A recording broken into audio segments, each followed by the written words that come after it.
I mean, they're going to be hostesses that will help you there, okay? And this is a program. You're going to be at the campus in the afternoon. Good morning to everybody. And it is a great pleasure and a great honor to welcome all of you to this 19th edition of the plenary session of the Common Core of European Private Law.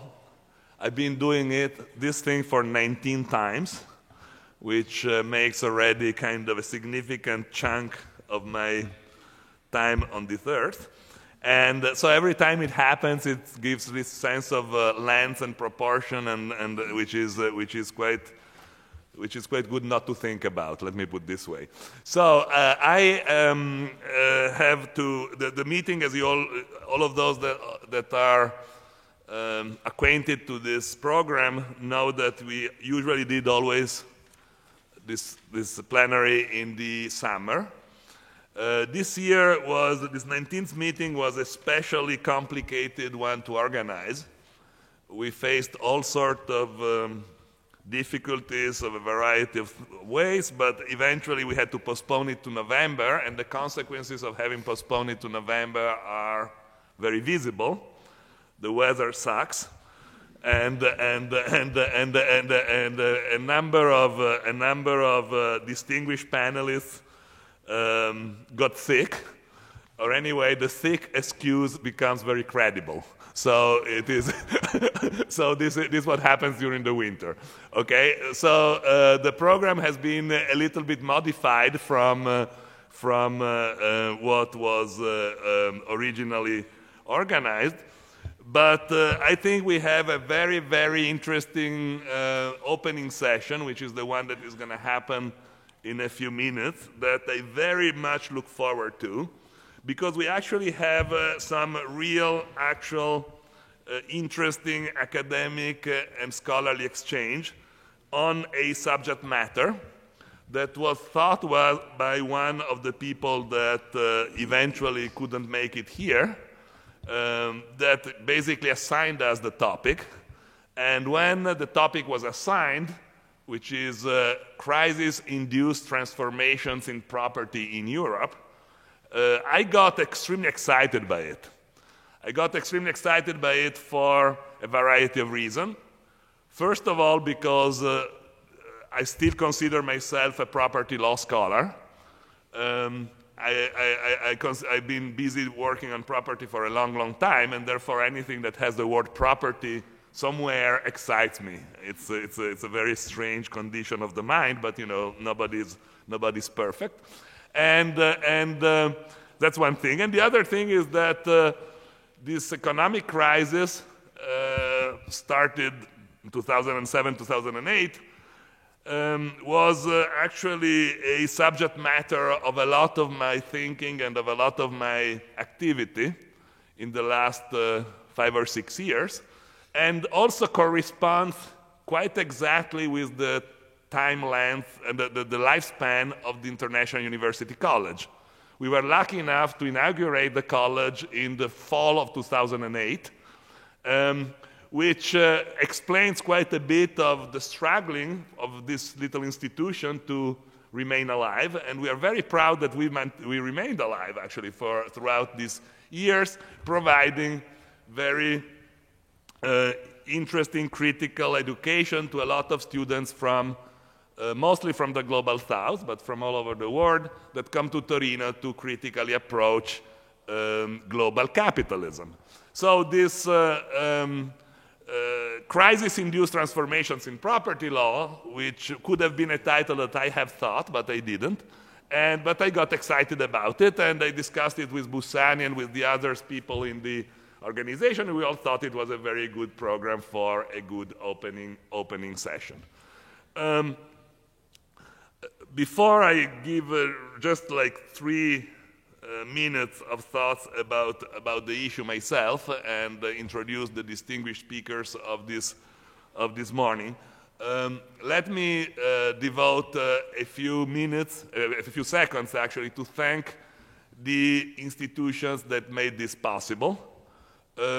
First of all, the reason why this program was postponed was that we experienced a very severe crisis of funding, as everybody of you can imagine and understand.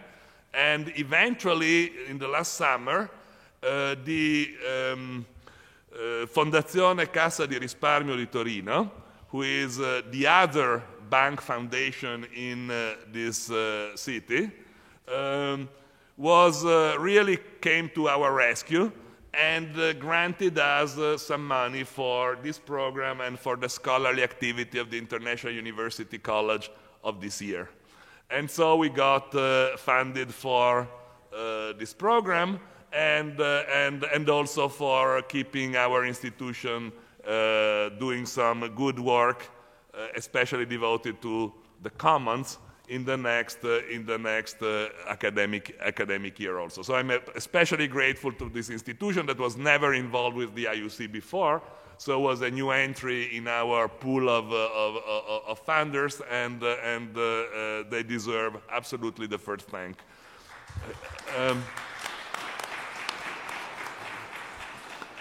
Of course, nothing of this could have been possible without the work of the staff of the IUC and of Emanuela Amsler, who actually worked hard as usual to make this successful. Saki Bailey was especially active in this, and so was Pepe Mastruzzo. They all require, together with Silvia Quazzo and Antonio Marchisio, a big thank on our side.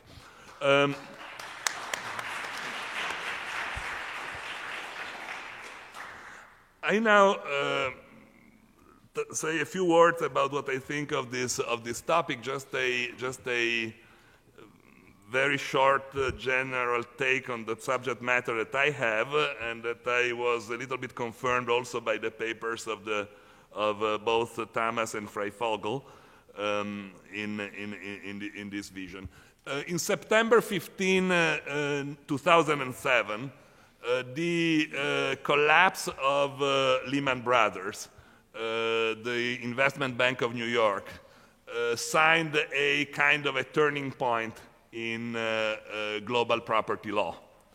The property organization that has been serving as the institutional basis of capitalist development in the last 400 years or so, that assumed a fundamental distinction between a private sphere, a private economic sphere, in the hands of private corporation and private business entities or private individuals, as opposed to a public sphere, a public political sphere, in the hands of the state, of the sovereign state, and therefore the distinction, the watertight distinction between property and sovereignty, that has been functioning as some sort of a central piece of the organization of the legal reality of the modern world, came to a dramatic end.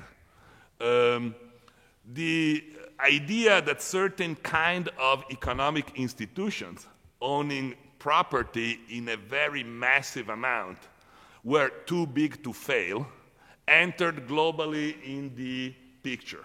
In other words, there comes a moment in which private entities, private corporations, successful private entities and private corporations, which have the theoretical and institutional possibility to grow forever and to increase their size without limits, reach a point in which they became so big that they cannot be anymore governed by the rules of property that apply to everybody else. This is a very strong and important ideological point in the way in which the global markets are organized, because the defense of private property as an institution and as a legal, political, and philosophical institution have been very much based by a principle of indifference of the quantity of commodities that are controlled by the owner. In other words, whether I own a little home or a little cart with my poor things in, or whether I'm a large corporation owning as much richness as the GPO of a medium-large country, it doesn't matter. The law that applies is the same. There is no difference in quantity of property controlled as far as the legal structure of property law comes. Okay? This is a principle that is extremely important, and is the principle of indifference, which is, legally speaking, a very strong idea, because all the institutions of property that we have inherited from a very long tradition in legal history can be used as concepts that apply both to the little ownership of the poor guy and to the major holdings of the large corporation. Therefore, the infinite possible accumulation of property ownership receives the same kind of ideological protection of the small holding of personal property of each one of us, which is a tremendous consequences from the hegemonic point of view, because the idea of property as a basis of de facto inequality in society gets protected not only by those that are very rich, but also by those that are medium or very poor. The idea of private property receives protection both from below and from above. Both the poor and the rich can agree on a set of arguments to protect and to defend private property that are historically the same. Okay? This is a point that should be kept in mind.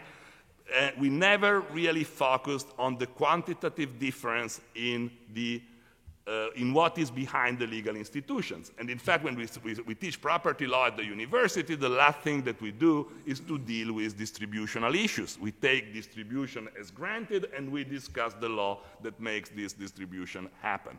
Okay? So the idea was that as much property as you can accumulate, good for you.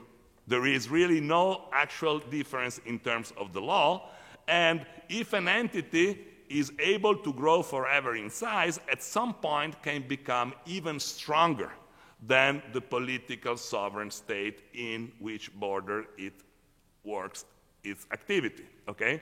And so now we were there in 2007 with certain kind of private subjects, certain kind of private owners that had so much property, whose importance became, in fact, not a matter of private property anymore, but a matter of public concern.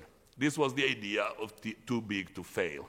This notion of too big to fail opens big questions about the relationship between the private and the public, and about how the relationship between the private and the public, which means between the economic and the political, can actually still work in our understanding and thinking about legal institutions. This is one point that is on the table of our discussion, and actually I think that the paper of Professor Tamas goes pretty much in the direction of trying to elaborate a contextual vision of the economic institutions that are behind the property law and how they played out and developed throughout the crisis.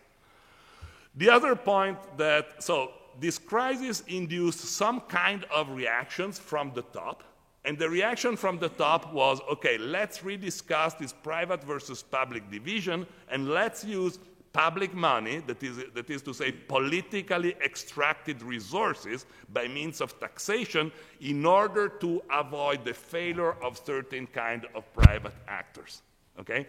And so the fiction, the structural fiction of the distinction between the private and the public, comes to an end in front of everybody. It becomes very difficult to maintain a different sphere of the public sovereignty as opposed to the sphere of the private ownership.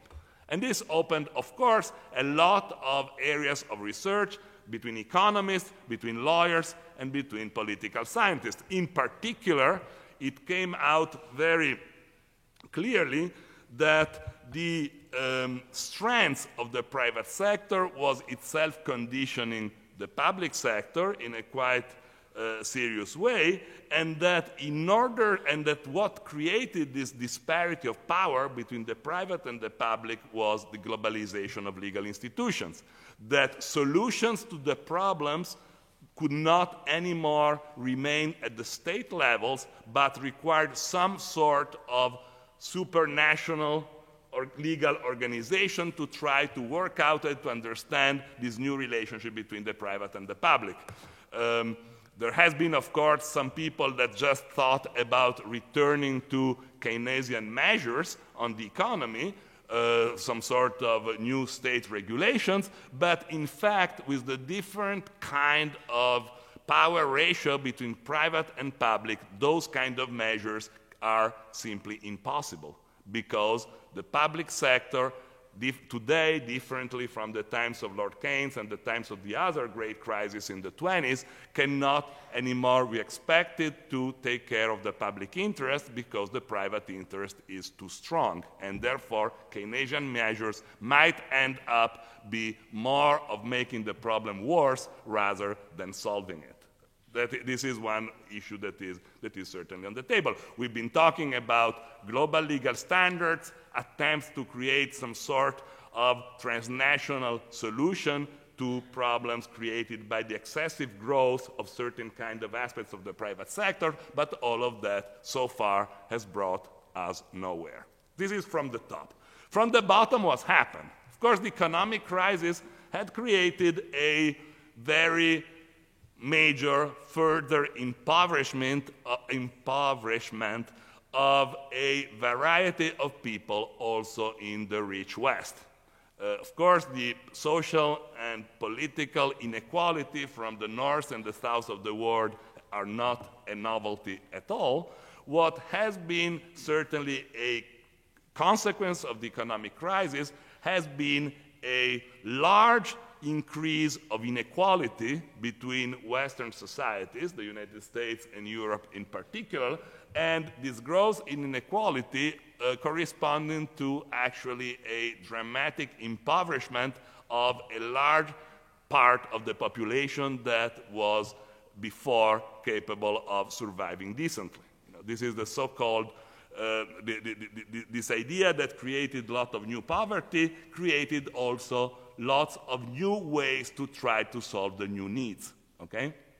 People that before the crisis could hope one day to become owners of property, or could actually believe that they were already owning property. Those people that were thinking to be owners of property, but in fact they were only owners of a debt towards bank, experienced the hard way the fact that mortgages can be foreclosed. Experienced the hard way the fact that they were not really owning property despite the rhetoric, but they were owning an expectation of one day being able to participate in the petit bourgeois dream. This is a very different, this was something that produced a dramatic wake up itself in the eve of the economic crisis of 2007, 2008. People has been displaced from property. Property, owning some property, the small property ownership became a very far dream for many. Some people that in normal condition could have expected to enter in a process making them some sort of ownership hopeful in the future just gave it up. But the needs, the reasons why people try to own their own property remained all there.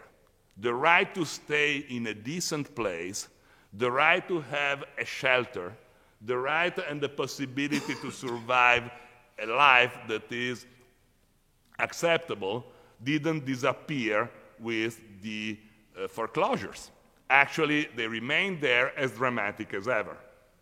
And here is where I believe there has been property law transformations which we can try to understand looking things from the bottom up in the large number of commoning movements and commoning structures of property that for the first time in the West started challenging the individualistic vision of property law and transforming it in some kind of a collective way to solve a personal need. The growth of new ways to own in common the development of new communities, not only among squatters, but also among people that actually legally enter the marketplace of the needs developed. These are very interesting transformations in property law because they have challenged the fundamental vision of property as exclusion, the fundamental idea of property as accumulation, the fundamental idea of property as individualism, in favor of a different structure that is still in the making, as much as in the making is the attempt from the top down to deal with the issues of the crisis, which is still in the making, but is very promising in a variety of places and puts at the center of the picture something different than the individual homo economicus separated from everybody else, and challenges us in looking at the law from the perspective of the community, from the perspective of the reciprocal duties, from the perspective of the qualitative relationship, ecological relationship of the individual to the environment. Okay? These to me are the two different kind of transformations that as lawyers we have the possibility, the challenge, and also in a sense the responsibility to approach from the legal point of view, trying to translate them in institutional setting that can be universalized after having understood them. Ultimately, the crisis has shown how the short-term vision that characterized property in the financial market is a highly unsustainable situation. The need of the long run, seems to me, is to work out, lawyers together with social movements, with political transformers, with people that actually have needs, to work out property systems that produce sustainability, that generate resources, and that move away from the exploitive and extractive nature of the traditional property law that we have inherited from modernity. Okay, these are my very early thoughts that try to produce some context. Now let me give you a few words about our speakers. Our speakers today, the first paper is called Public and Private at Dislocation, is from Professor Kaspar Tamas, who is, many of you probably heard of him, is a major intellectual figure in current European debate. Mr. Tamas is now Hungarian, but he moved from Romania.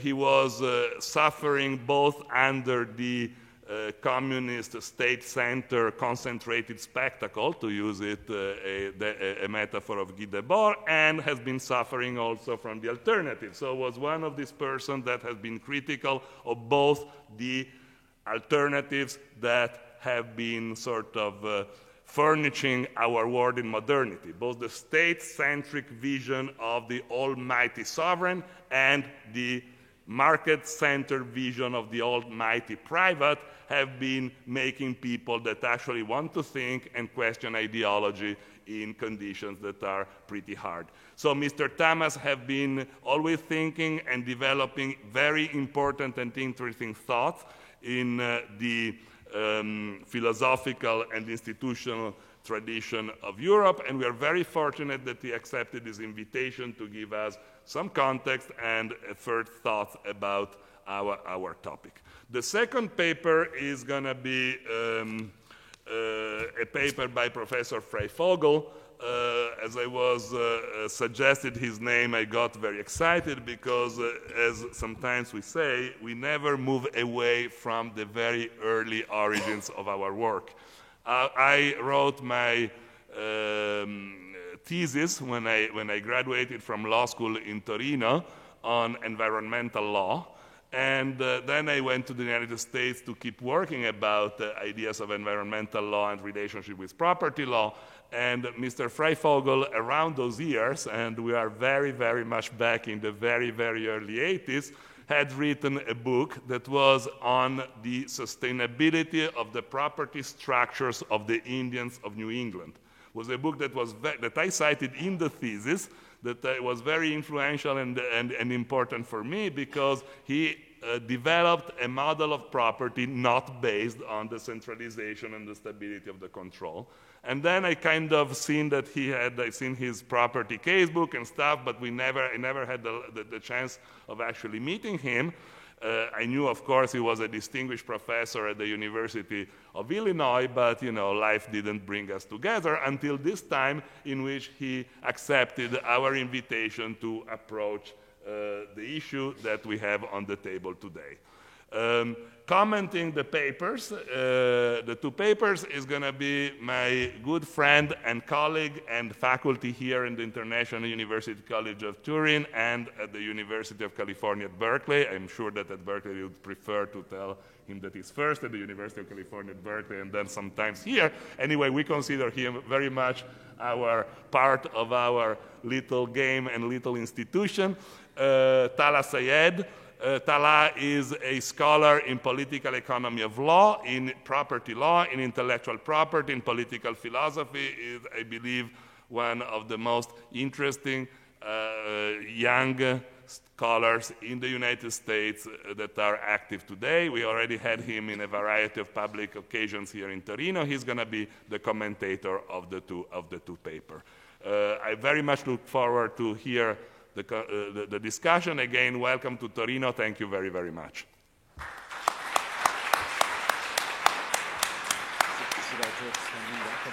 Whatever you prefer. Whatever is your...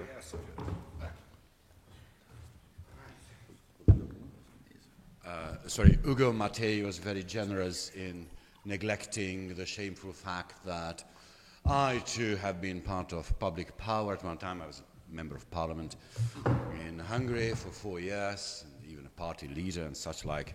But all this is behind me now, but I didn't want you to have a false image that I should be a complete innocent in these matters, which I am not. Also, if I may remark that Ugo Mattei also talked about the distant origins of everything we do. Well, you reminded me that property and sovereignty weren't always separated.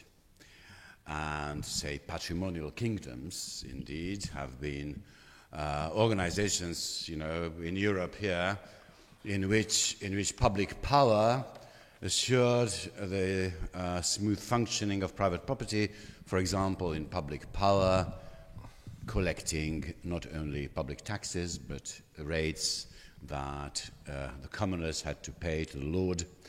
And this actually lasted in some parts of Europe until the late 18th century. And, for example, the Latin word of perceptor meant, of course, somebody who collected dues for the king, for public purposes, and for the local lord from the peasants. And it's still a dread word in my mother tongue, in Hungarian. Now, going to the topic of this brief talk I'm about to deliver, I would, at one level of this talk, to draw your attention, as far as possible, to very important semantic, emotional, moral, and political changes in the ideas of public and private, and which, of course, are influencing everything that we might perceive, might think, might imagine, might dream about politics, about our common affairs. Now, one of the most fundamental intuitions about public and private had always been that in the public realm, it was a specific kind of uniformity and abstraction that ruled supreme, that brooked no exception. And here, in the public sphere, of course, it was law always that has been supreme. Law, the observance and respect of which was and isn't a choice, a matter of individual choice, is a matter of obligation. It is an obligation assumed by the political community, enforced by public authority, and endowed also with the kind of authority that comes from moral appreciation of the ground rules that apply to everybody. Now, the sphere in which all this has been established and controlled has traditionally been considered to be the public sphere. Nevertheless, the public sphere was never unique and unified, especially not, but also that's true of other civilizations, such as, for example, India. But it was characteristically a divided and redoubled system of public sphere in Europe. Well, in the Middle Ages and to a certain extent this very day, it was a dual authority that established the public, that established what was considered to be obligatory, that was considered to be duty, that was considered to be deserving of service, and an obligation of sacrifice, of sacrificing of private interest, private desire, private wish, private aspiration. The one, of course, was the state. The other was, of course, the church. And legal and religious or ecclesiastical obligation, although they were in many aspects parallel, they were at the same time also rivals. In what sense? This was emphasized by the specificities of church organization. If you look at churches, not only the Christian church, but also of other churches, that are distinguished by a few quite almost eternal, immemorial traits. Priests, monks, nuns are abstaining from a number of things, from amassing personal property and refraining from entering family relationships and abstaining from sex, which of course absolves them from the obligation and the pleasure of bequeathing what they might acquire individually to other individuals to whom they are linked with the ties of affection, family, kith and kin, and so on and so forth. So the fact that priests and monks and nuns and hermits don't have children and don't have property points towards another order of obligation, and an order of obligation that may be concealed by modernity, but it has by no means disappeared. Namely, the idea of a public sphere, of a common interest in the public interest that is not in direct opposition to the private, but that comes from a denial of every earthly order and which offers any kind of political arrangements something that we dimly perceive as suprahuman, right?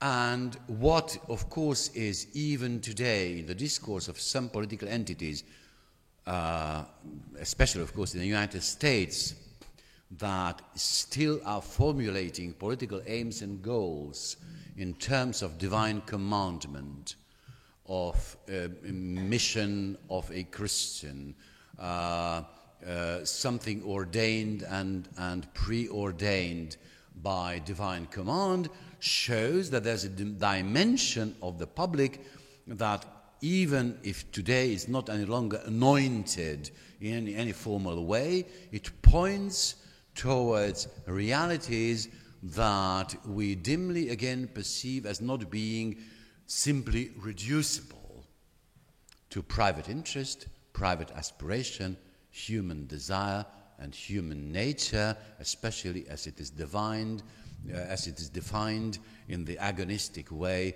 of early modernity.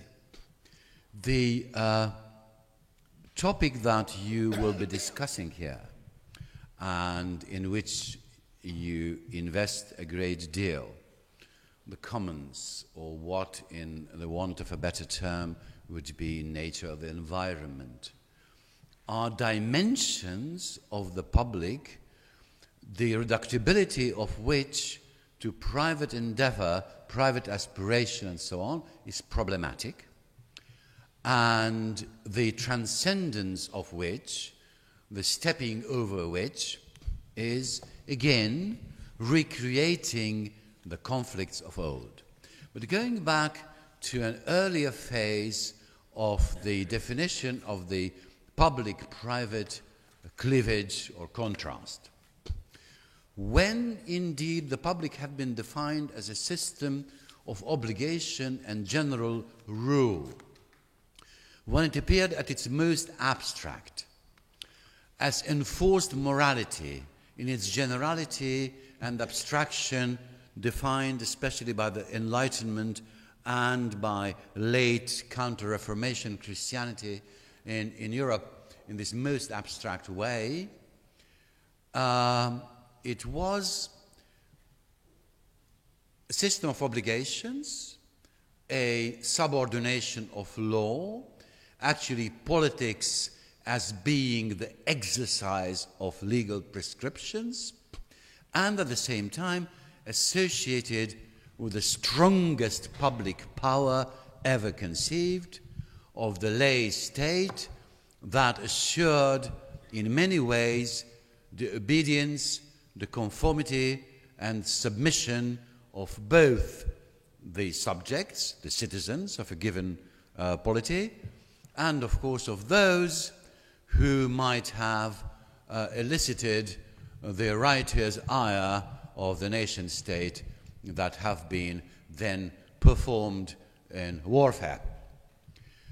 So, on the one hand, extreme abstraction, generality, and normativity, the state as being an instrument of legality, and sovereignty being the servant of law. On the other hand, by the enforcement of conformity and submission and obedience as obedience to law rather than loyalty to a monarch, following of a lord, personal faithfulness, personal loyalty and fidelity to some kind of domination, which has been the case mostly in politics before the onset of the modern state. Well, this has created a system of highly legitimized and motivated system of obedience and submission that never existed before, and which created a very powerful resistance that was of two kinds. One was what I would term, but you might improve on my terminology, romantic individualism. That at this moment of enlightenment and high modern uniformity and generality and abstraction would discover, and this is a novelty historically speaking, discovering individual sovereignty and liberty in the personal, in the intuitive, in the non-rational, in emotion, in sentiment, in attraction, in love, which of course is a very Christian idea, but it has been transformed into a motivating force of individual conduct instead of general rule, the choice motivated by individual preference and magic and ineffable attraction. So, romantic individualism located freedom in the individual soul and identified abstraction of the moral, legal, philosophic, and political kind with oppression.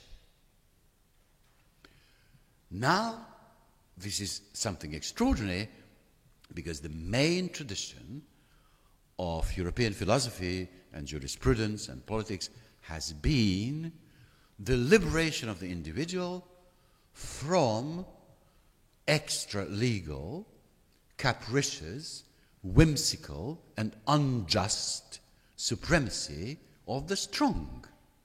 Oppression has been always conceived of in the legal and political tradition as, liberty should be a liberation from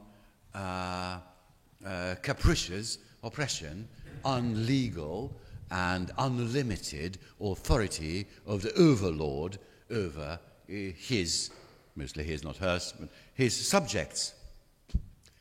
And here comes a generation that thinks that it is not the rule, the general rule, but the exception. It is not uniformity and general fairness, but caprice, subjectivity, impermanence, improvisation, and spontaneity would be the principles of freedom. Now, we are ever since struggling with this contrast, this early 19th century, when Enlightenment, Kantian philosophy, and Romanticism were both in place before a background of a defeated revolution. The first, important defeated revolution. There had been others since, and continue to be. And so you see, from then on, the problem of the public as identified with the state and the contrast of this via individual freedom has been the battlefield on which our political wars have been played out. Following Romanticism, it was early socialism and communism that had another take, not independent of either Enlightenment or Romanticism, on the generality of the public and its quintessential link with the state. What did early socialists from Babeuf to Marx say about this? Not that the generality was in itself bad and individuality and individual freedom and spontaneity were good, but introduced another element, stayed with us to this very day. Namely, they said that the pretensions to generality of the law and of the state were false, were fraudulent. They didn't serve a generality, but they served what? A class. Served class rule. So generosity and generality and uniformity and rule of law served private interests that have been concealed behind the cloak of the Rechtsstaat, behind the cloak of the rule of law, and this rule of law defended, and the principle of indifference was a total fraud, because it of course protected great property, and especially it failed to make the difference between the property of the means of production and other kind of property, because it's the property, the ownership of the means of production is the only one that produces capital, that increases, that is like life, that has growth. Your owning a house is different from that, even if you rent it out and you earn something as a result. But, and so, early socialism, I would differentiate it sharply from later developments. Early socialism and communism criticized the public sphere and the state and so on being a concealment of an other drive for power different from that of the individual soul, different from our desire for spontaneity and the lived moment and so on. Nevertheless, it has nothing to do with generality, uniformity and fairness and universal principles of justice and so on. Hence, the struggle against the fraudulent and oppressive and exploitative generality and so-called public good was morally right.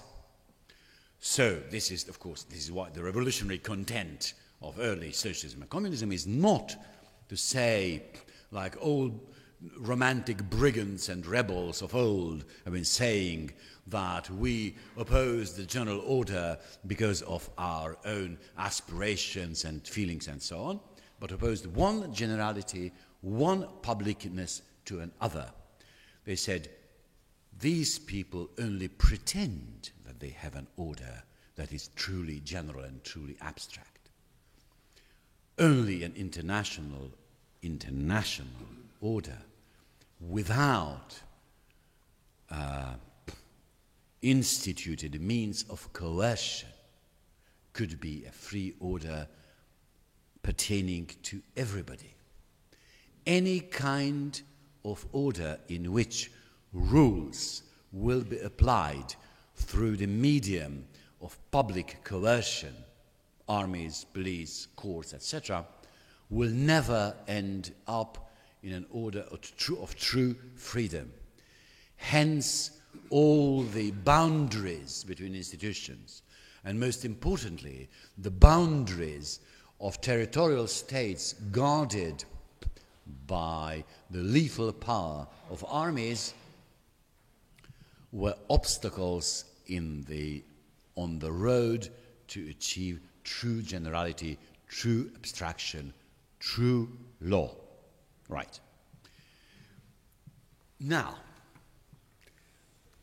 after a lot of happenings which I will pass over, we wake up at one moment after the demise of the Soviet Union. I will come back to this.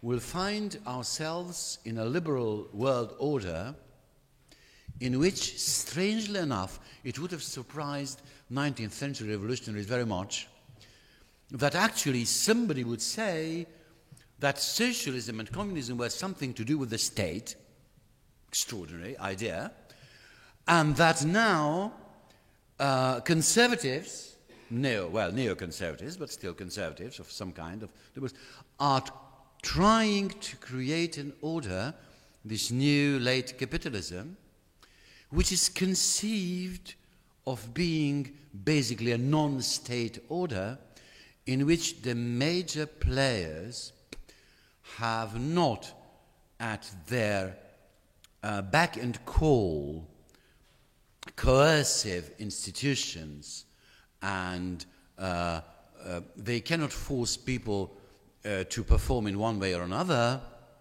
but where people would be linked to the main institution of the present order, which is the market, by interests, aspirations, inclinations, and desires. In other words, a system of freedom in which most public acts, i.e. most acts of people referring to others and most acts of groups, are governed by things that have always been considered in the onset of Romanticism as belonging to the order of the individual and the order of individual freedom and of the personal desire, aspiration, trying to improve, trying to live well, trying to be active in a free manner, making choices, etc. They're all romantic terms. Now it is grand capital that comes to us and tells us what?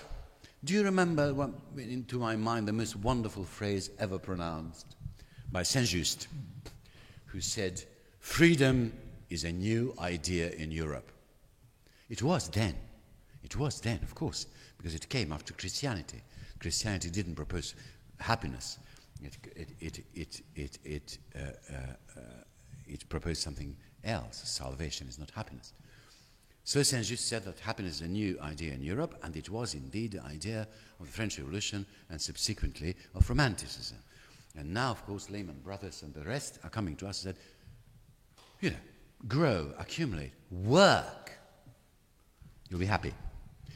Well, work has always been identified in the history of humankind with servitude and suffering.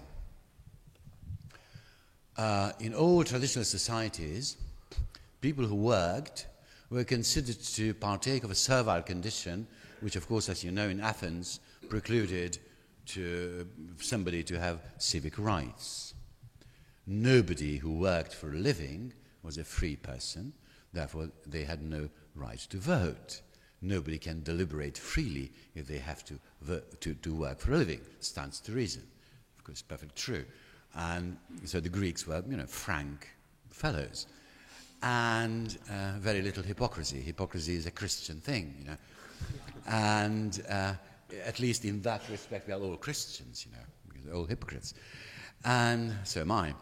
And, but now we're told by capital both to work and to enjoy, i.e. partake of the servile condition, and then develop our spontaneity that had always been considered to be the opposite of public, i.e. the opposite of what is just and what is supreme.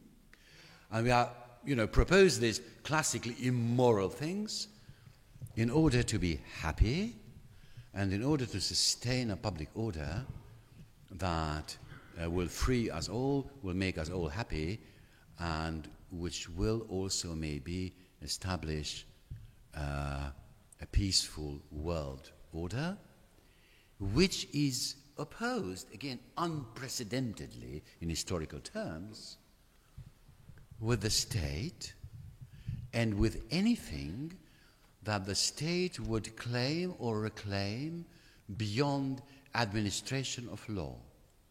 So, for example, the state interferes even in saving capitalism and saving capitalist corporations and stop foreclosures and all that kind of thing.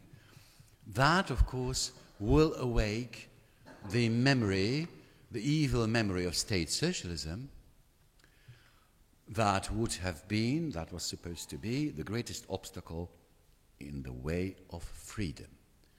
Which freedom? Of course, individual and personal freedom, the freedom of choice, personal aspiration, and spontaneity, which has been considered by classical philosophy and by Christendom to be servitude. That is, servitude to passion. That was considered to be the opposite of reason.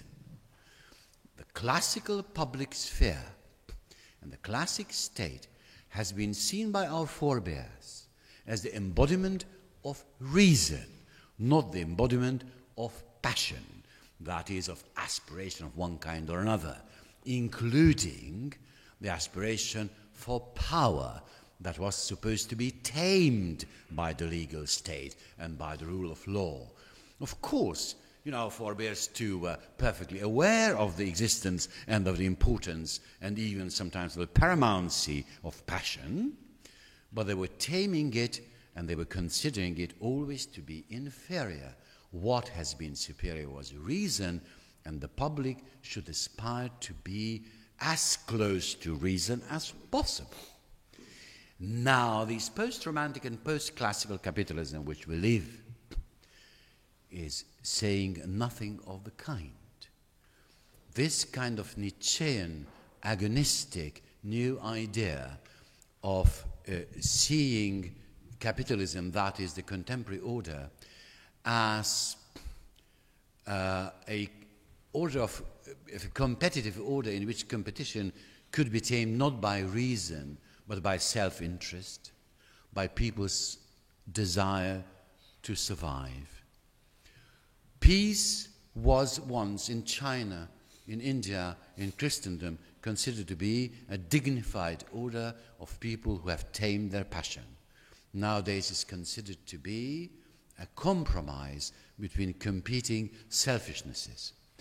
and an idea how to survive and how to placate and assuage and satisfy your aspirations and desires and wishes that are all passional, and many of them are corporeal. Now, so therefore, the former rebellion against the powers that be, against the strong, the powerful, the rich, the glamorous, the cultured, the learned, in the name of individuality, personhood, and the heart, has been totally reversed. Nowadays, of course, it is the powerful, the rich, the cultured, the learned, the adventurous, the glamorous, the beautiful, and the young. You know, these are the terms of superiority in the contemporary world, are the ones who are representing the public. And the private is represented by people who want protection, who want the public to interfere on their behalf, who by their selfish motivations want to drag down the victorious general order to their miserable level and to try to build out of the state, out of the public, out of law, safeguards against oppression and exploitation at the hands of the upholders of glory and triumph and success and development and advance, everything that radiates luminosity and light and what everybody aspires to, especially as long as they watch television. And you know, so therefore the oscillations and undulations in the notion of the public and the private are a mirror of our shifting and changing perceptions of liberty and dignity and their obstacles. Whatever we perceive as impediments of liberty, because liberty is it's a very ancient idea, that is the idea, if you want to simplify it very much, the idea of non-determination.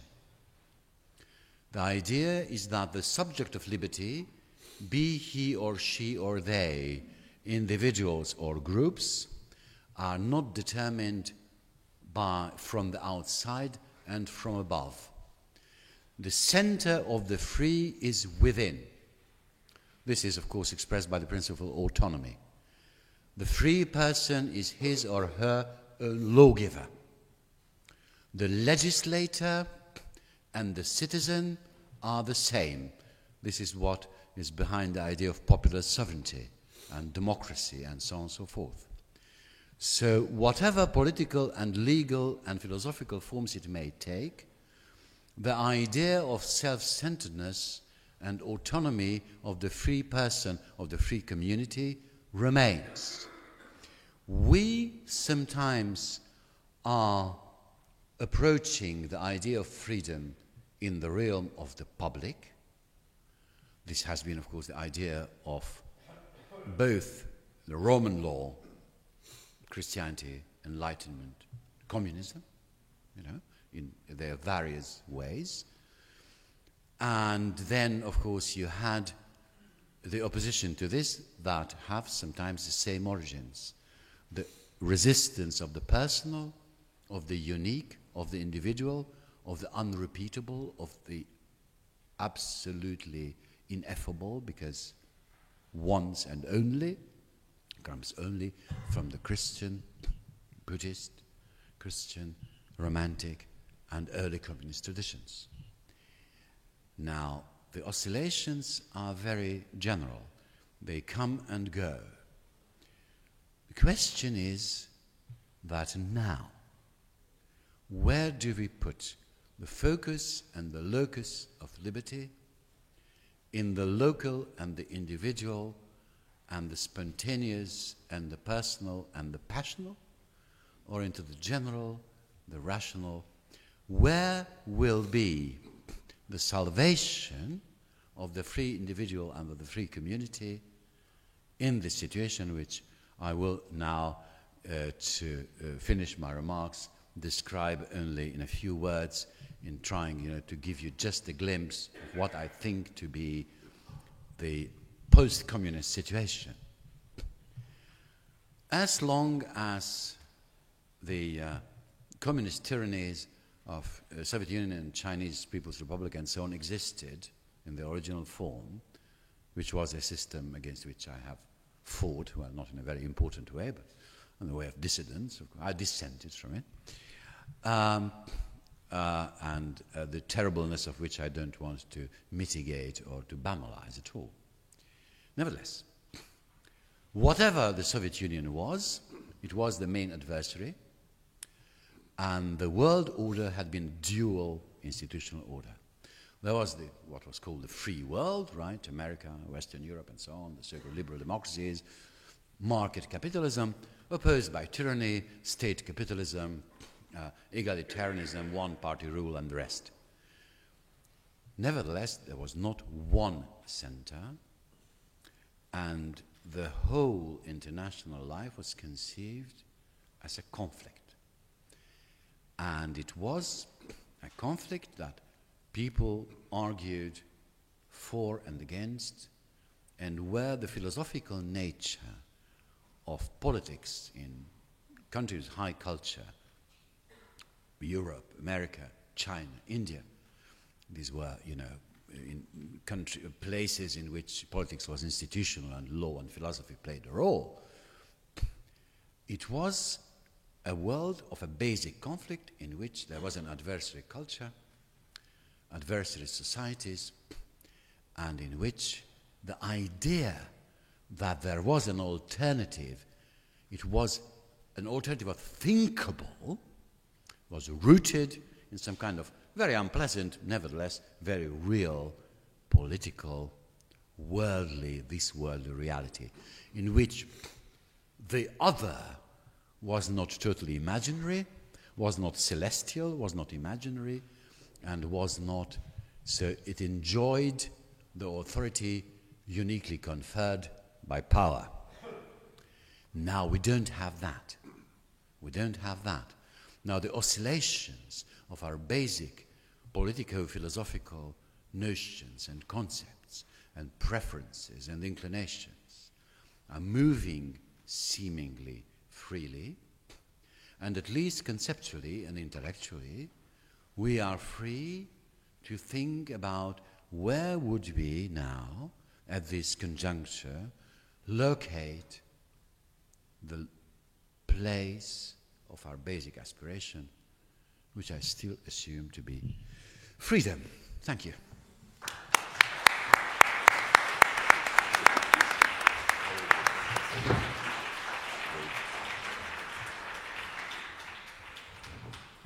Thank you very much, Professor Tamas. This was a very, very interesting talk. And now the floor is to Professor Freifogel.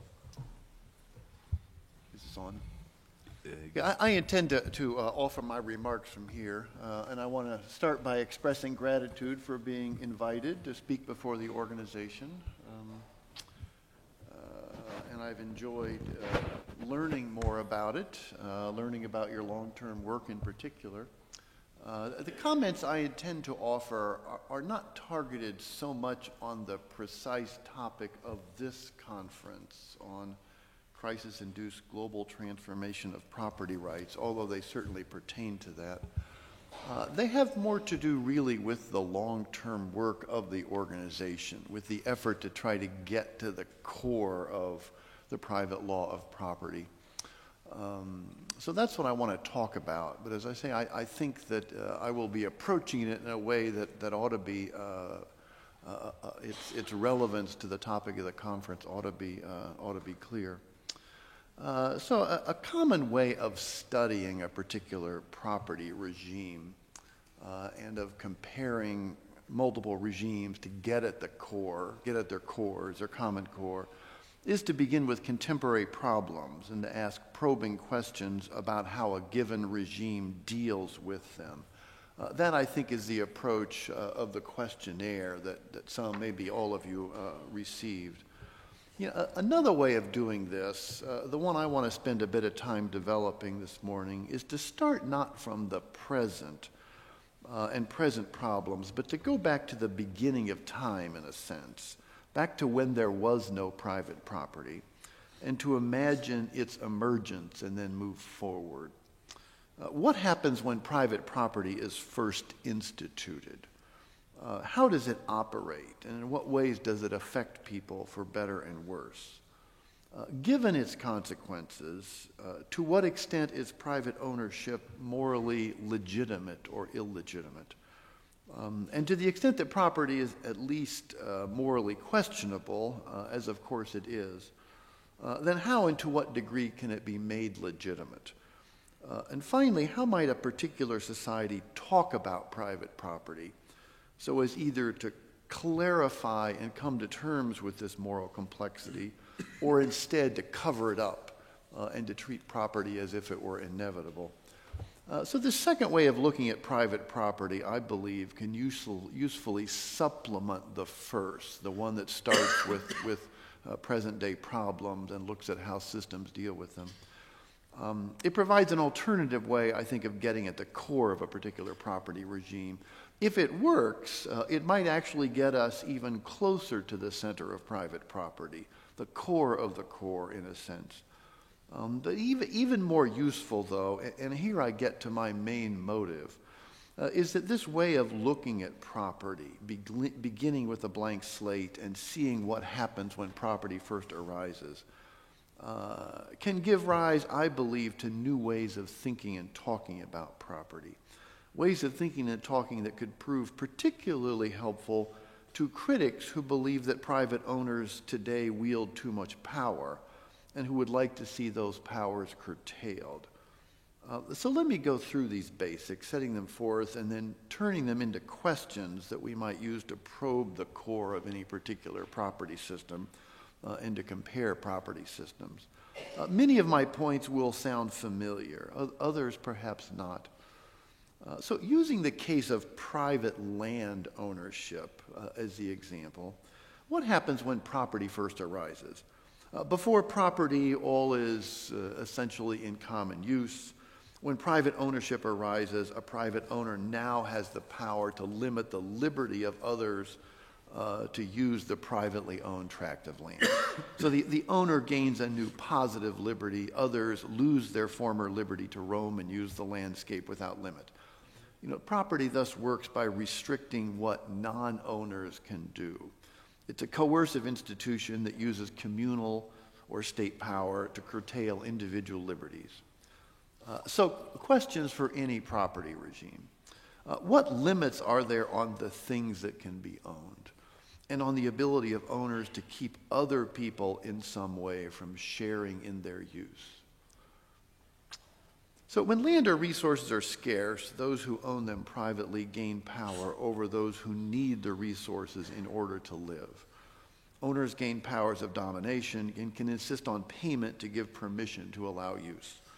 This allows owners to extract wealth produced by the labors of others, often as rents, often by taking the laborer's produce directly and paying the labor a wage for working on or with this private property.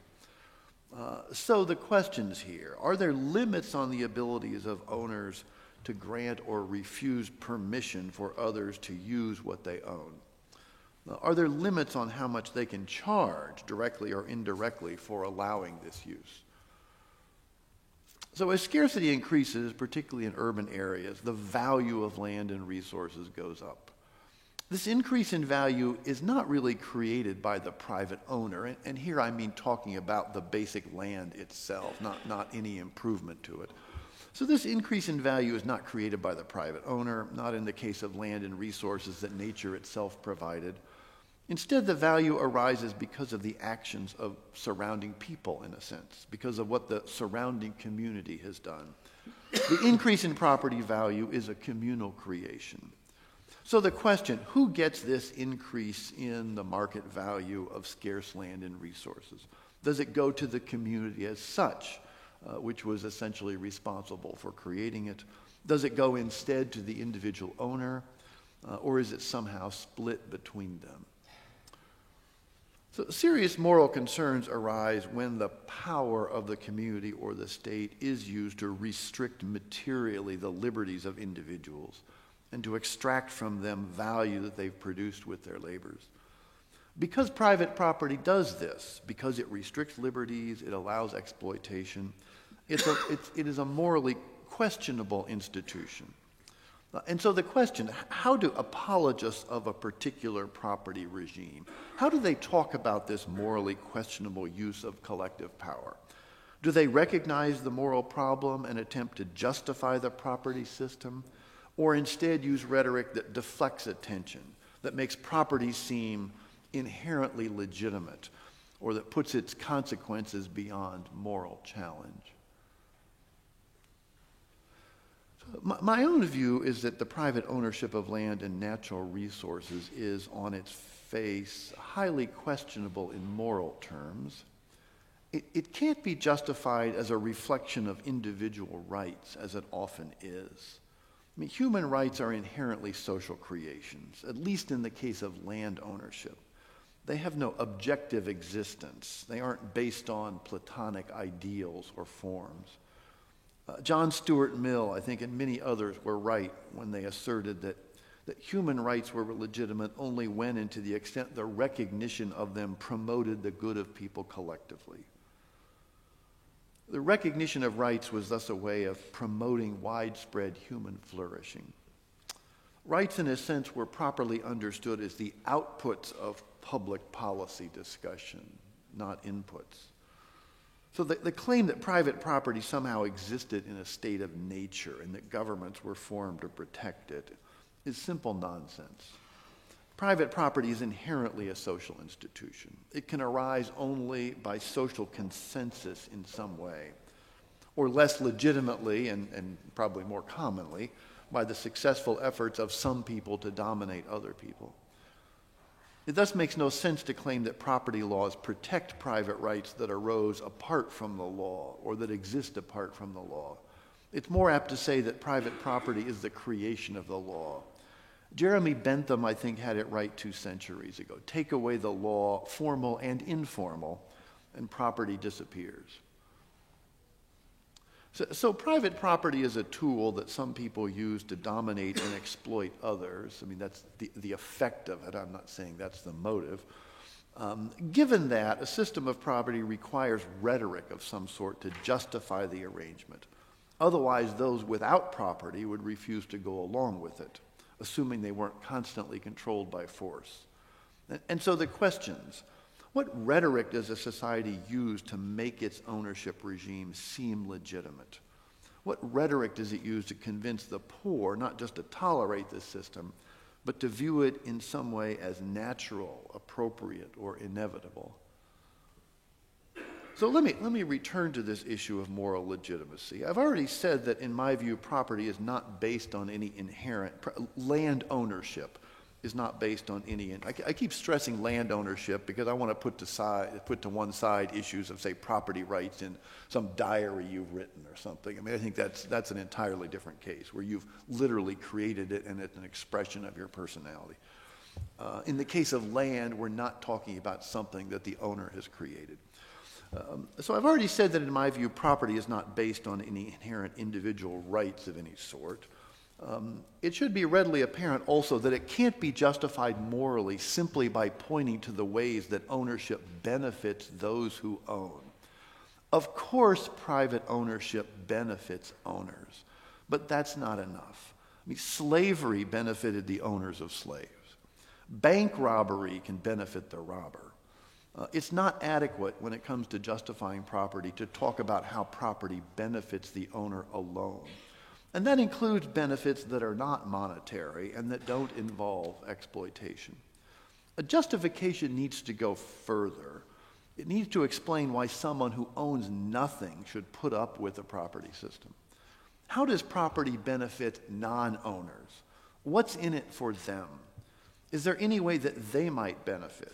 Or is private ownership, from their point of view, simply an illegitimate force of domination and exploitation? To get an answer to these questions, to think about a possible moral base that makes property legitimate, we need again to go back to the beginning of time, in a sense. What happens when property rights arise? I've focused on the ways that property allows an owner to dominate and exploit other people. That's one key part. But there are others, ones that account for the widespread popularity of private property, and that it help explain why nations with strong commitments to property have often flourished because of it. Property, in fact, has many legitimate benefits to it. It provides an incentive for people to engage in economic enterprise, to build and develop and so on, giving rise to value that benefits owners while also having spillover effects that benefit other people, non-owners included. Property allows owners to create spheres of privacy and otherwise gives them tools to develop as individuals and engage in creative effort. I mean, with property, you can do things, you can develop, you can express yourself, you can grow in ways that aren't possible without property.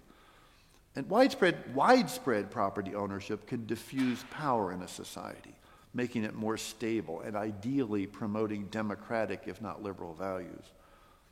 To the extent property rights are held by families and communities as such, they too can benefit. Of course, there's more to be said here, a lot more, but the main point is easy to state. When well-constructed, private ownership can bring many benefits. So more questions about property regimes. How do apologists for a regime talk about its benefits? What benefits get mentioned and how are they measured? In my view, the private ownership of land and nature, given its moral complexity, given its dark sides, can only be legitimate when it generates public benefits that are not just substantial overall, but that are so widespread that nearly everyone benefits from the institution. And when I say benefits, I mean benefits in comparison with a state of nature when everyone could roam the land and will and use it in common with everyone else, but of course lacked any ability to keep competing users away. This justification for private property, the only valid one, I think, is plainly a consequentialist justification. Private property is legitimate to the extent it generates widespread good consequences for almost everyone. In saying this, I am obviously rejecting any claim that private property is based on any inherent individual rights. That's simple nonsense. And I should add there that the reason I think it's nonsense is because the justification for property needs to explain the moral legitimacy of using communal state force to restrict the liberty of other people. Why is it legitimate to use state power to restrict other people's liberties? And as I've tried to argue, I don't think you can justify it by saying, oh, well, it will benefit the owner. That's not enough. So in saying this, I'm rejecting any claim that private property is based on any inherent individual rights. I think that's nonsense. In the case of land, I'm still putting my diary case aside and things like it.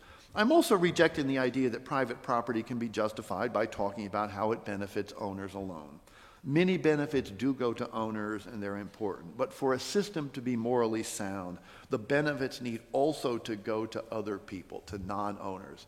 And it's the benefits to them that mostly need to be studied and weighed to see whether they are adequate to legitimate a property system. If a system only benefits owners, if everyone else ends up worse off, then it is not morally sound, plain and simple.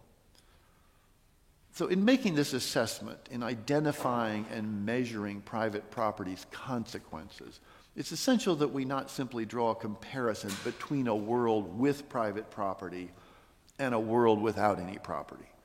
That comparison is much too crude. Instead, we need to be testing every element of private ownership and asking again and again the same question. Does the legal recognition of this particular element of ownership benefit the common good overall? And if so, and in what way? If the answer is no, if the recognition of a particular right harms the common good, even while it might benefit the owner, then the particular property right shouldn't be recognized. Its recognition would be morally wrong. What this means is that private ownership needs to be defined with care, so that it allows and supports particular elements of ownership that do create widespread public benefits, while disallowing and pruning elements of ownership that fail this test, that don't yield overall net benefits.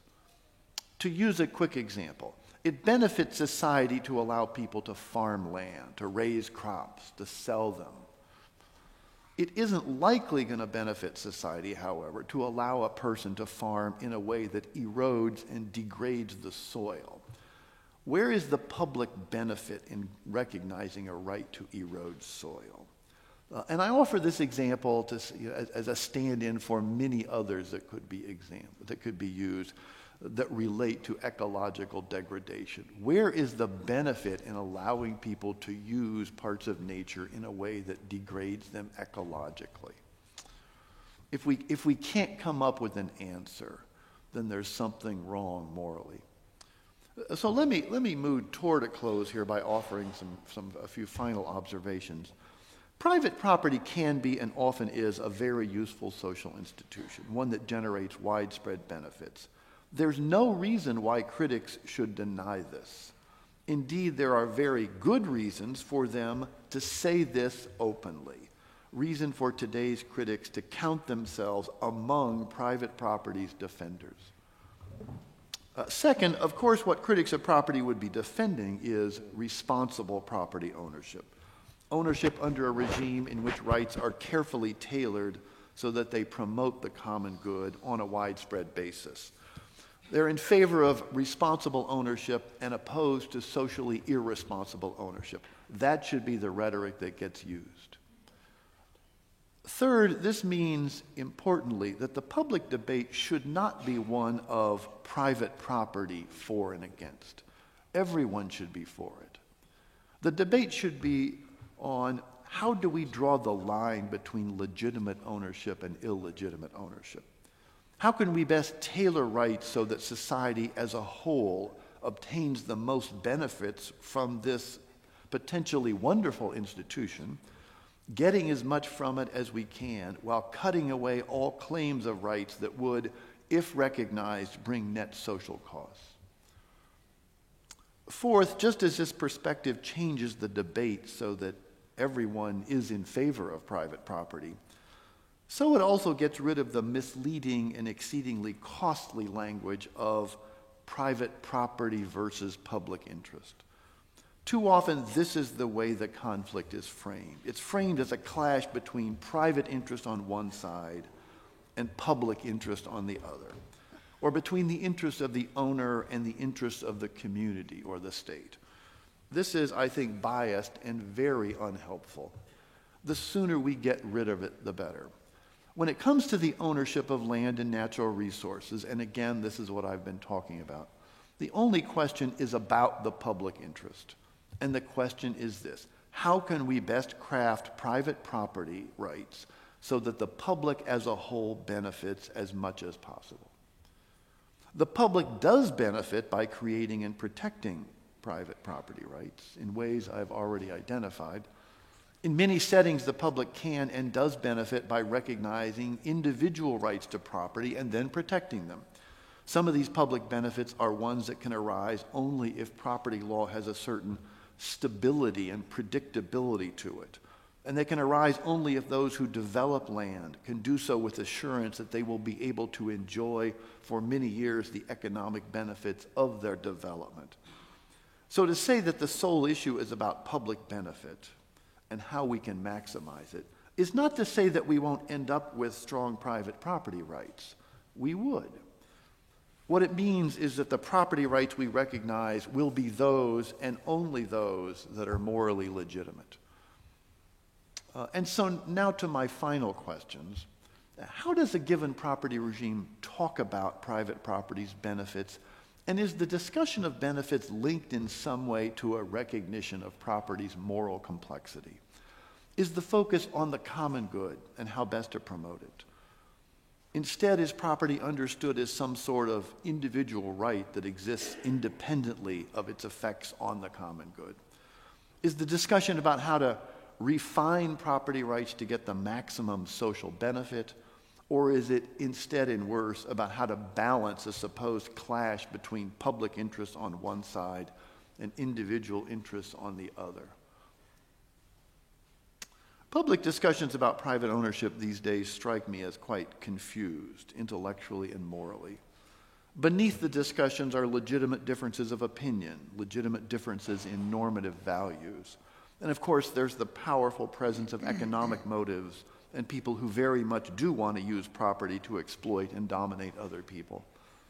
But surely greater clarity of thought about private property would help the situation. Surely it would help if we all could recognize the underlying moral complexity and admit that we need to tailor private ownership to make the institution legitimate, even if we disagree on how to do that. Surely it would help if we could rid ourselves of the mythology of individual rights that supposedly drop down from the sky or were given people by God. When it comes to owning scarce land and resources, there are no such transcendent rights. Or if there is a basic right, it is the right of each human born on earth to lay claim to an equal portion of the earth, notwithstanding any property arrangements put in place before she was born. Looking ahead, perhaps the common core of property that's most needed is along the lines I've been talking about, a rhetorical and intellectual core, a core based on a recognition of moral complexity, a core that puts the common good front and center and treats individual property rights as outputs, a core that recognizes a foundational need to tailor private rights with precision so that they generate the greatest overall good while keeping owners from wielding powers that bring social costs.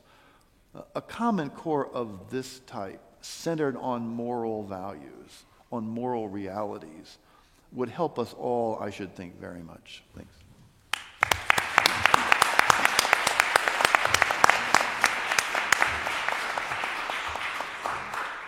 Now, what I suggest doing is,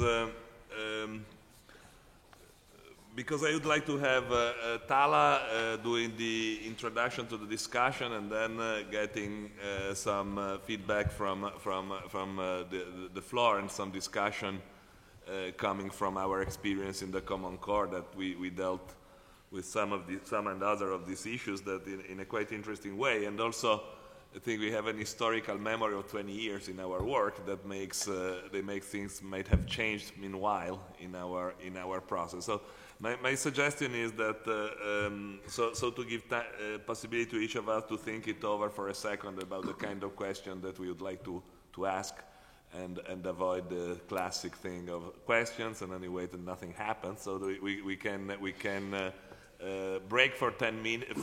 5 to 10 minutes, so a very short break, so that anybody who needs to smoke a cigarette can and stuff like that, and then we come back here, we hear Tala, and we start the discussion. Okay, so I would say 5 to 10 minutes break, and we're gonna be back here. All right. We had this very interesting and rich I would say quite complementary talks. They were both addressing,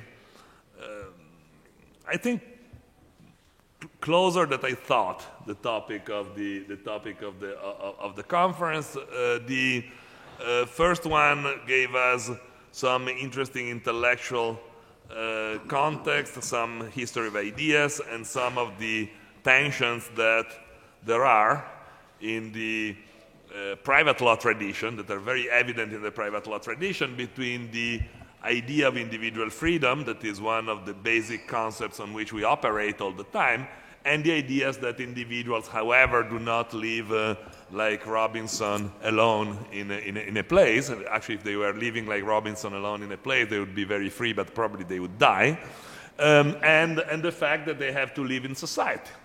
And the law, takes care of this sort of very maybe bread and butter, but also very necessary need to kind of deal with the fact that we have to live in society in some way or another.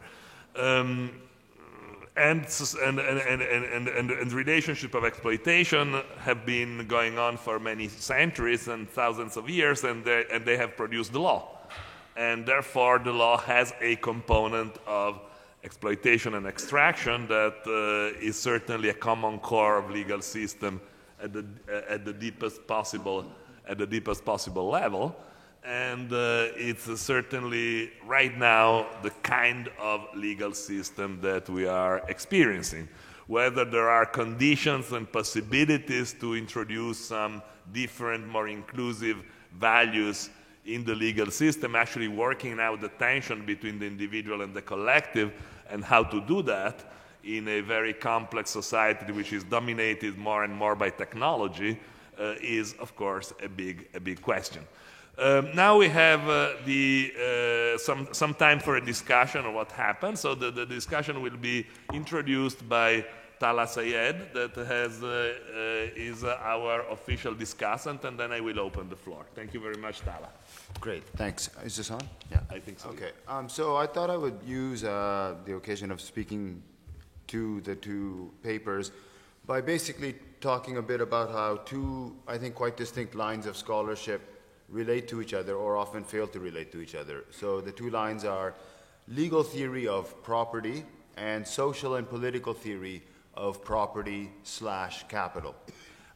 Sort of the legal theory of property, I'm going to draw a bit on Professor Freifogel's comments in a more of an inside-out fashion, and then a more of an outside-in, top-down fashion from Professor Tomas's comments with respect to capital and property. Some of my comments are anticipated by Professor Mattei's opening remarks, and basically I want to organize my remarks around the following somewhat maybe polemical or provocative statement, but I think more or less true, which is that I think there's no concept in private law which is more significant to non-legal scholars of political and social theory than property. And that's not just Marx, it's also Weber, Mill, Rawls, impeccable liberals. All property is the sort of fundamental central concept of private law that political and social theorists have been concerned about. But I think you could finish first-year property law and have no idea why that is the case. First-year property law would give you not the first hint of a clue as to why Marx, Weber, Mill, Rawls care about property. And I think that's actually not something that would change if you read most property scholarship. I think most property scholarship by legal scholars would not shed much light on what Marx, Weber, Mill, Rawls were talking about with respect to property. And so that's basically what I want to speak about a bit. I want to connect the legal analysis of property as an institution with the social and political theoretical analysis of property, cum capital. And so, to some extent, my remarks were anticipated by Professor Mattei's very incisive remark that the quantitative accumulation of ownership claims over resources is not taken as a serious, distinct differentia specifica of a type of resource in property law, nor is the question of distribution taken front and center in property law, at least as is taught in first year, typically. But I actually want to go beyond the idea that capital, or the question that I want to talk about in the social theoretical realm, is a quantitative or distributive issue. I actually want to think it's a qualitative social relational question that has less to do with distribution than with the systematic logic of power and subject formation in our society, which very much escapes the logic of legal analysis at the micro level. So I'm going to say a couple of things about what I understand to be some of the core contributions of legal scholarship on property and how it relates to the social theoretical analysis, and then I want to talk a bit about the social theoretical analysis. So I want to organize the legal theoretical analysis around the basic core concept being that fundamental work has happened in the last 150 years on what I would call the de-reification of property. the de-thingification of property. And I would say, it seems to me, 4 fundamental moves have been involved in this analytical development. Professor Freyfogel's paper touches on most of them, I think. The first, of course, is sort of the obvious one. Every law student and lawyer knows this. Property is not the thing, not the resource. It's the legal institution pertaining to the resource. It's a social institution. It involves political normative choices. It's not the thing itself. It's not the physical entity, but the social institution. So that's the first move of de-reification. The second move of de-reification is to point out that the social institution does not regulate an individual vis-a-vis a thing. The social institution regulates social relations among people with respect to resources. The entitlements of property govern how people can relate to each other pertaining to resources, not how individuals pertain to resources. It's a social relationship, not an individual relationship. Then the third de-reification move is to show that there is no essential unity or identity to the thing called property as a social institution regulating social resources. We must disaggregate the entitlements into various clusters or entitlement packages of exclusion, use, transfer, immunity from appropriation. They can be reconfigured in a multitude of ways, many of which could be called private, many of them could be called commons or joint or public or state. There's many different configurations of the entitlement schemes that are possible. And then the final de-reification move is to show that once you've understood the first 3 moves, it's utterly implausible to justify a full property regime using arguments from natural individual rights, because there's too many competing claims, and any natural rights claims will be wholly underdeterminate in filling out the full contours of this area of law. So the upshot is we need some more normative theory than just individual natural rights. Professor Freyfogel speaks about flourishing, and that seems to me a perfectly plausible upshot of this approach. This development of this analytic, as I understand it, had 3 basic targets in its critique. The first was a sort of internalism, conceptualism, or doctrinalism of many lawyers and legal scholars who wanted to argue about property using wholly legal concepts, wholly legal rules, wholly internal legal norms, without taking seriously that property is a social institution regulating resources and relationships and requires extra legal normative justification and extra legal social theoretical analysis. And I think that analysis is still important today. We see the resurgence of Henry Smith type analysis in the American context, which is basically just pure rank neoformalism and neoconceptualism. And so that's one critique. The second critique is the critique of libertarian natural rights thinking, the idea that there's such a thing as absolute claims to private ownership, which are only plausible if you bracket the different ways that private property is a much more complicated social institution than the libertarian analysis allows. And then the third target of the critique, and I think the most important and interesting one here, was the social theoretical development outside of law of the critique of private property in the Marxian and socialist tradition. And so the legal critique of a reified notion of property was also taken to apply as a critique of this Marxisant idea that there's such a thing as a single block of ownership claims called private ownership of private property, which if you change the system. And the legal critique was said to say, well, look, there's no unitary logic to private property. You can't derive it from some abstract notion of bourgeois legality, as some suggest Pashukanis might have tried to do. And you can't simply deduce it from the interests of the bourgeoisie. In fact, it's much more variegated. Finally, in fact, any existing capitalist system is a mixed system. You have some private ownership, you have some public ownership, you have some welfare state provisions, then you have the Keynesian New Deal, and this mixed system, it was said, belies the Marxian claim of a pure capitalist idea. We have mixed economies, and that's better than choosing between monolithic blocks called capitalism and socialism. So the upshot I want to suggest after World War II for sophisticated property analysis was basically a disaggregation along 3 dimensions. A disaggregation of legal entitlements into various combinations of entitlement clusters that each had to be evaluated according to context.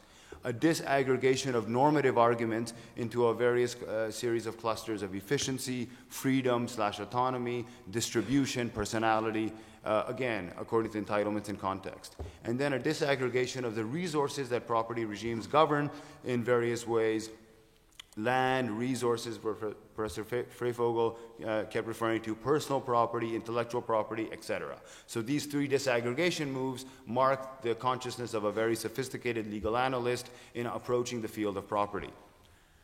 There's a limit, though, I think, to this approach, which is if you keep pursuing this approach, at no point does the question arise, okay, well, what about property law speaks to the contemporary global economic crisis? What about property law speaks to the issue of capitalism? What about property law speaks to capital? Nothing, because capital is not conceptualized in property law. It is not conceptualized, period. And so what would it mean to conceptualize capital? Well, I think we'd have to draw on social theory and political theory. I don't think the legal, theoretical, internalist moves are enough. So if you start with capital and conceptualizing it, the first thing might be, well, capital is just a means of production. Okay, fine. If capital is just a means of production, even that isn't conceptualized as a distinct domain of resources governed by property law, as Professor Mattei already suggested. It's not conceptualized like that in most legal scholarship, and it's certainly not conceptualized like that in the law school classrooms. But in fact, capital isn't the means of production in a sophisticated social theoretical analysis.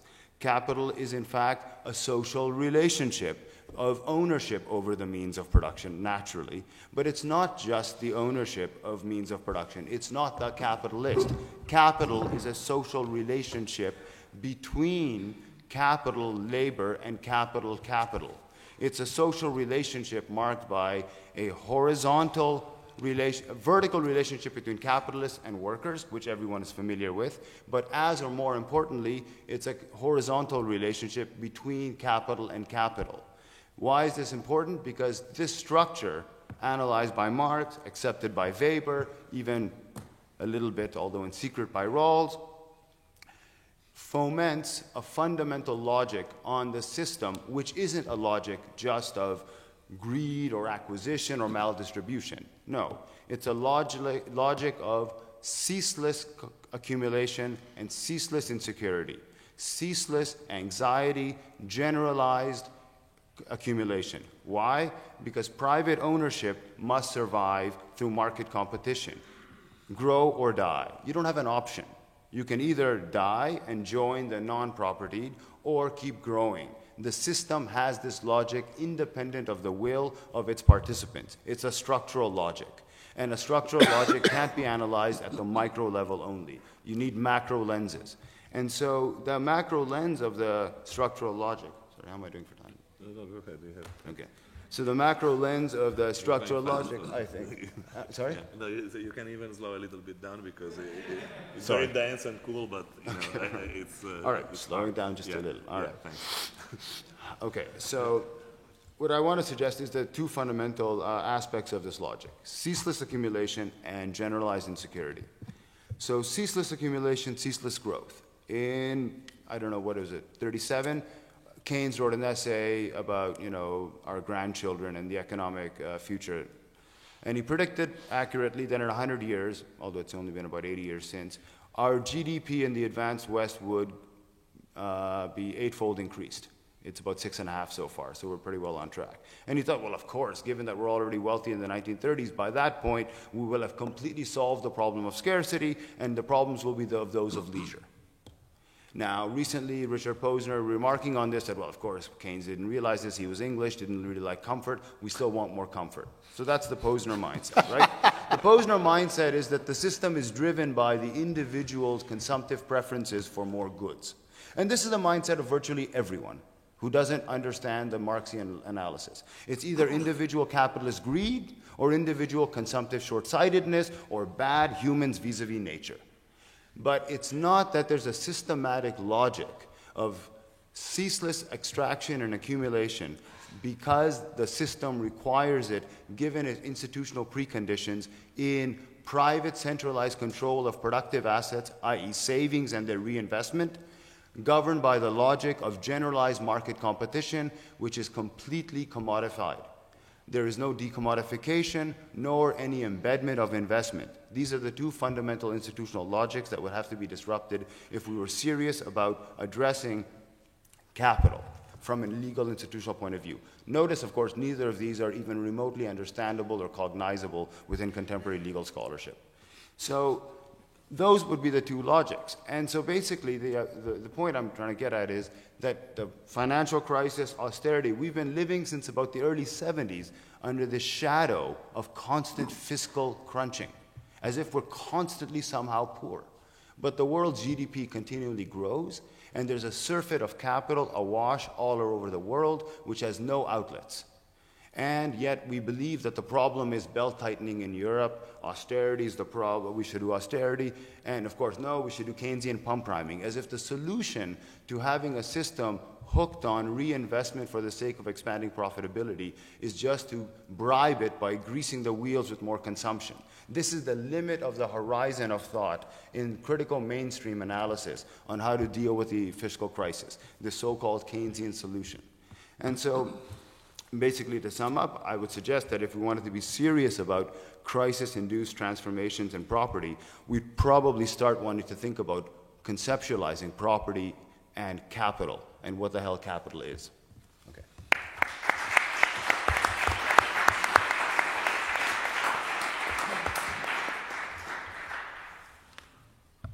Okay, my move now would be to open the floor for comments and questions that would be can be given to any one of the speakers so far, and then maybe we can have a second round of the table, a brief second round of the table of comments on each other's.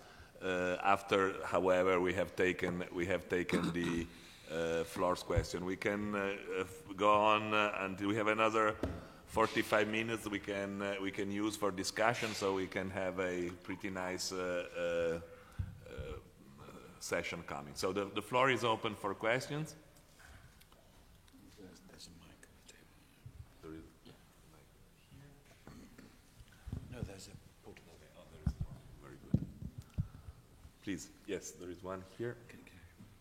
Can you please introduce yourself before talking so that the new people on the group can recognize you? Thank you. I'm Peter Sparks.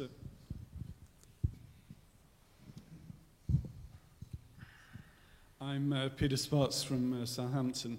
My question really was for Eric. I'm one of the people working on the property group. In England now, we have, broadly speaking, two groups of people. We have old people who own houses, and we have young people who are excluded from the housing market forever. And my questions were, first of all, I assume that that situation is morally unacceptable, so far as your classification was concerned. It's not that the young people are excluded from the housing market temporarily, but they seem to be excluded from the housing market essentially in perpetuity. But the real question was, what can you actually do about that? Because the nature of property is that it has a stasis built into it, that once you've got some people owning property, it does effectively exclude other people. And if I understood your argument correctly, it was a property system was morally acceptable while it was working in the interests of everybody. And our property system certainly doesn't seem to be. So I just wondered if you had any observations on that. I wish you hadn't asked for questions. Yeah, so you are certainly right that in many landscapes, current property arrangements are highly problematic. I mean, you use the word unacceptable. They're very morally problematic because some people have places to live and other people don't. What's in it for the people who don't have places to live? I mean, how can that be fair for them? But private property, the way it operates, necessarily limits the opportunities, limits the freedoms of non-owners. I mean, picking up on the comment here about property and freedom, it's great to be in favor of freedom, but particularly when you're talking about land ownership, the moment one person claims a parcel of land, other people can't use it. So you're limiting the freedom of other people. I mean, the relationship between property ownership and liberty, I would probably use the term liberty, not freedom, but property ownership and liberty is a very complex one. It's maybe not exactly a zero-sum game, but it's close. That is, when property expands one person's liberties, it's likely to be doing so at the expense of somebody else. And when your calculation of liberty includes positive as well as negative liberties, collective as individuals, I mean, you can design a property system that promotes various forms of liberty, but you have to decide in advance what forms of liberty and whose liberty you're going to promote with it, because it's going to be at the expense of other liberty. But back to your question here, it is a very troubling situation, and I don't have an easy answer for it. I think it needs to begin, though, just by recognizing what makes this morally problematic. You don't want to say to the old people, all right, we're throwing you out on the street. At the same time, one of the reasons why young people can't get into the market is, of course, because the value of property keeps going up and up and up and up and up. And now that's not based upon anything that the owner has done.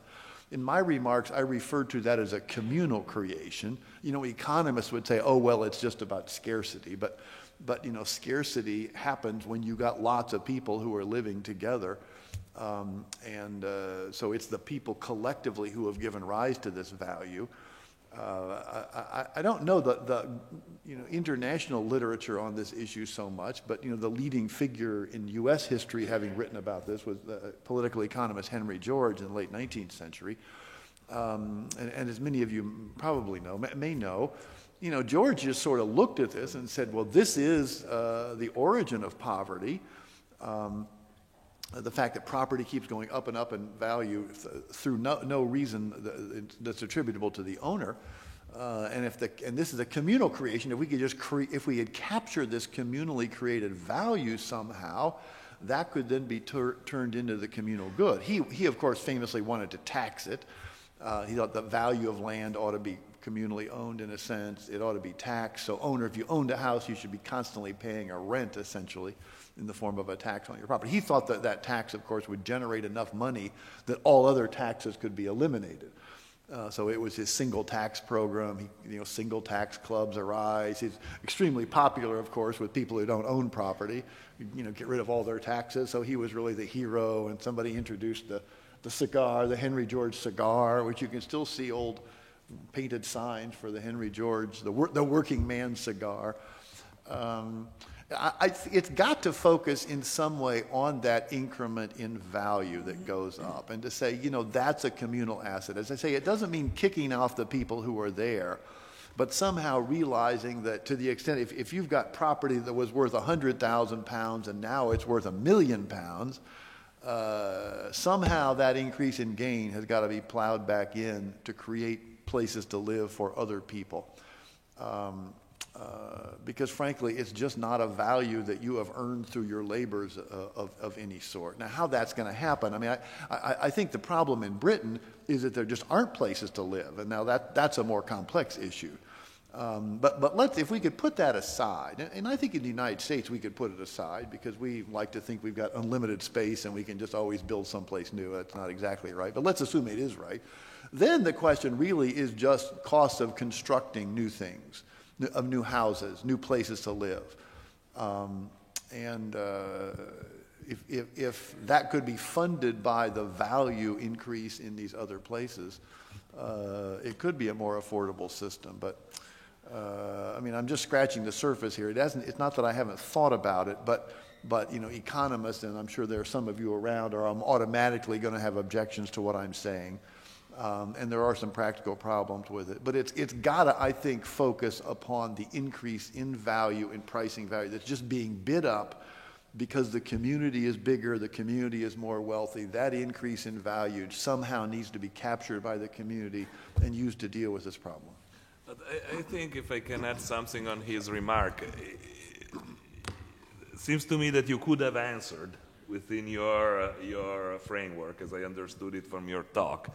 You could have answered, well, a good property design, okay, we can design capitalist property. So in the environment that we have, a good property design can cure this problem of succession in time, because we can draft entitlements in property in such a way that you can imagine, gradual exit of the previous owners and the entry of the new generation in some sort of kind of longer-term design of property law, which in turn keeps into the picture the fact that we have designed property law on the here and now ideology and on the satisfaction of the individual, which is still considered individual living body within one of us that is born and then at a certain point dies. Right. Whatever, when you put into the picture the the fact that the corporation never dies, okay, and we put into the picture that there is this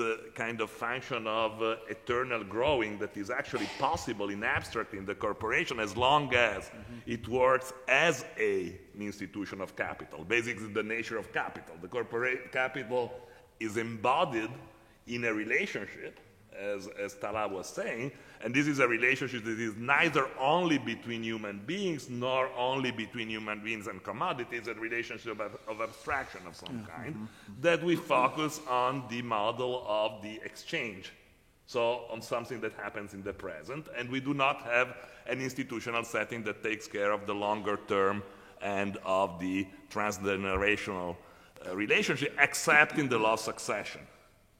Except in the law of succession that in some sense works as a transgenerational ways of transferring wealth. So in principle, it seems to me that you could have answered to his question by saying we can design property law in such a way that we plan exit and re-entry. So the transgenerational function can be given to property law.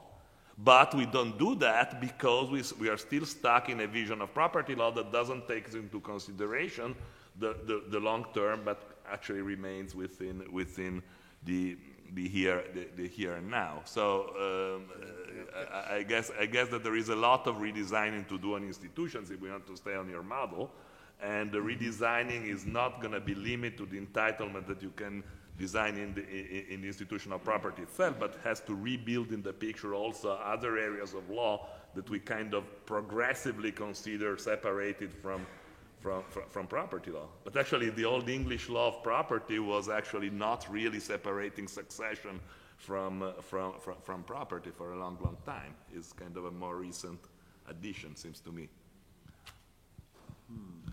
There are hands up there. Thank you.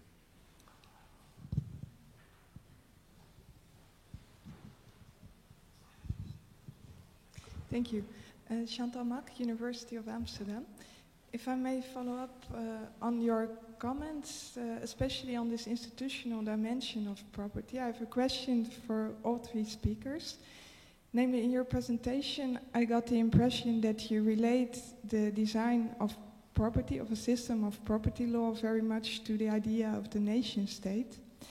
And now that the nation state is under pressure of Europeanization and globalization, and especially the economic crisis is not confined to nations, but is actually crossing borders, I was wondering how this would influence your idea of the conceptualization of property. So would you locate property on the level of the nation state, or would you give it a transnational dimension as well?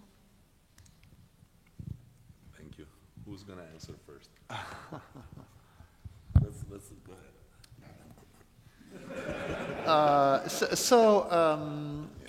Can I answer by saying none of the above? I tend to think that what we're heading toward, what we already have in the United States, what we're heading toward, maybe we have it everywhere, I just don't know it, is not property norms coming from one level of governance. It's property norms or laws of some sort that are coming from multiple levels of government, and they all sort of come together at the local level. So in the United States, we tend to think of land use regulation as being a very local concern. And to a fair extent it is, but we're seeing land use regulation at more state bases, or some states set up land use regulatory bodies that work at a broader regional basis, and we need more of them to deal with sort of problems that afflict big cities as a whole. We need to operate at that level. Property law itself in the United States, though, is based upon the Old English common law, and that the English sovereign power went into our system at the state level. So the basics of property is at the state level. We are seeing, though, increasing regulation at the federal level, things like protecting wetlands or protecting endangered species habitat or something, or coastal zones. And I don't mean to focus so much on, it's not that everything is regulatory, but there's also more positive incentives for management of property and so on. Huge incentives in our farmlands. In the state where I come from, the vast majority of all land is in row crops.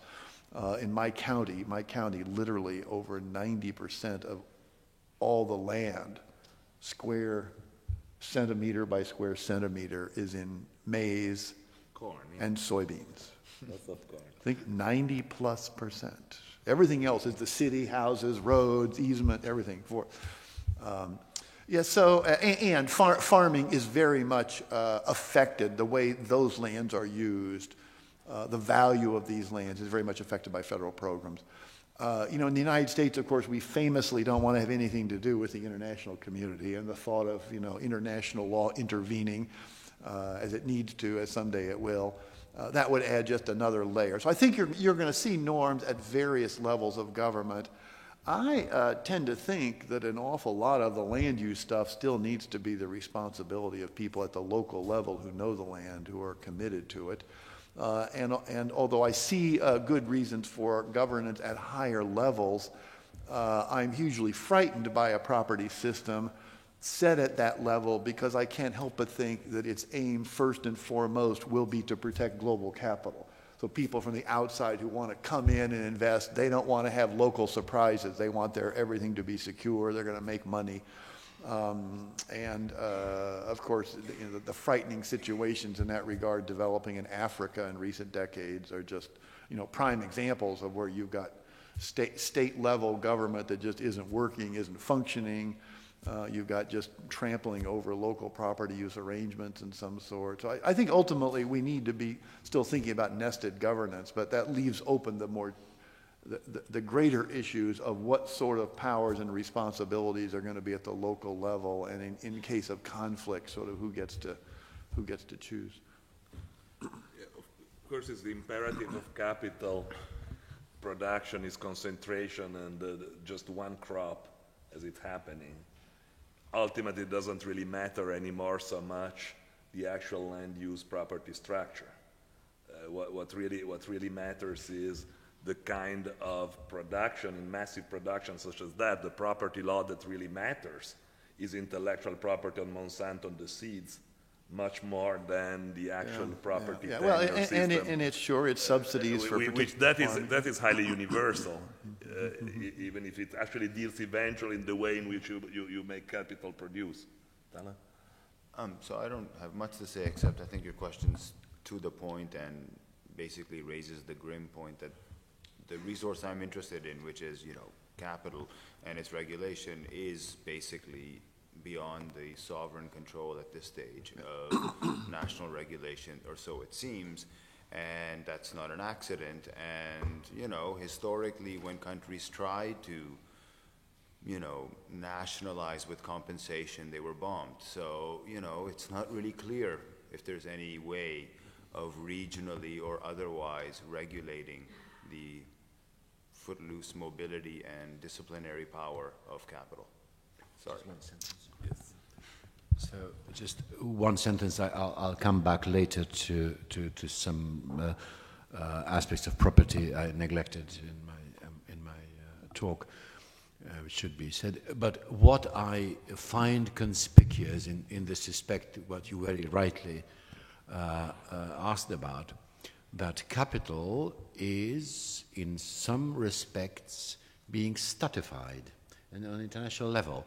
So, organizations like the WTO, even more than the IMF and others, are amassing international legislative powers quite across the usual state powers that they had been conceived before, even on an international and a federal level. So these are very interesting developments in flux at the moment. But it seems that capital not only permits everything, but it's also crystallizing at some points in some kind of parastatal power, which we should be struggling to understand. I'm not very clear about this, but I'm just noticing the phenomenon, and you lawyers who are more intelligent in these things than I would ever be should think about it.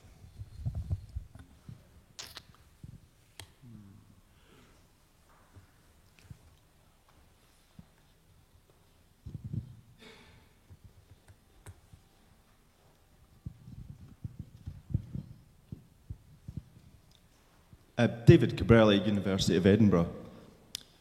As a society societies in the West, we like to think of our rules, our norms being based on principles of liberty and equality. In the context of property law, I think we've heard a lot today about its relationship to liberty. I'd just be interested to hear about your thoughts on the relationship of property to equality. It ties in really with the first question about, intergenerational justice, social mobility amongst peoples. Because, thinking aloud, if we really concentrate on liberty at the expense of equality, all we're saying is that we all have the liberty to be unequal. Yeah. Equality, yes. Equality, yes. It's like, electronic quality. E-quality. I would be happy to address that issue if I might. Yeah, so,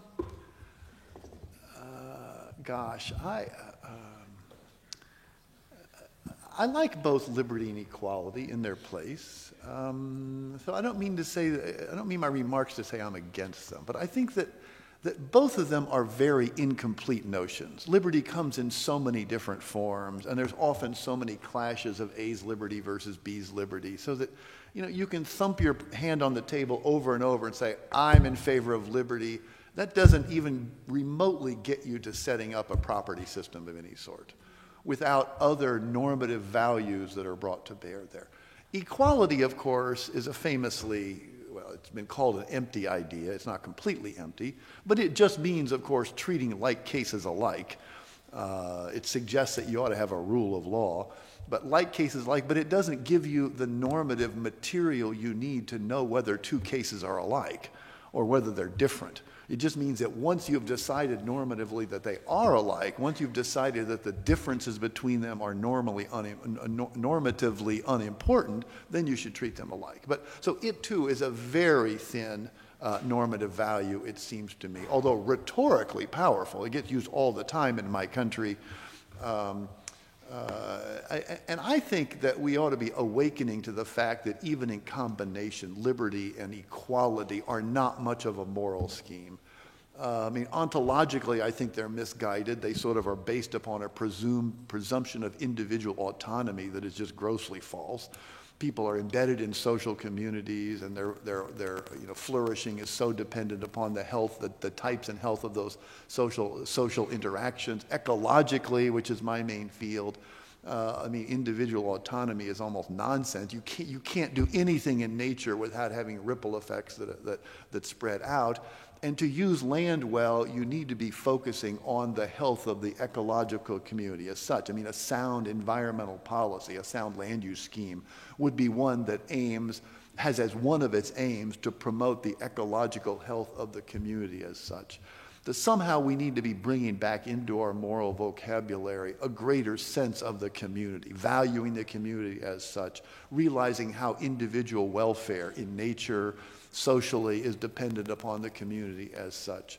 And I think that's what we need most of all. Looking forward, I think we've got as much mileage out of liberty and equality as pretty much we can. There's a few pockets where we need to keep working on it and pushing it, but we really need to be backing up and rethinking the human predicament. I think we've taken liberal individualism way, way, way too far.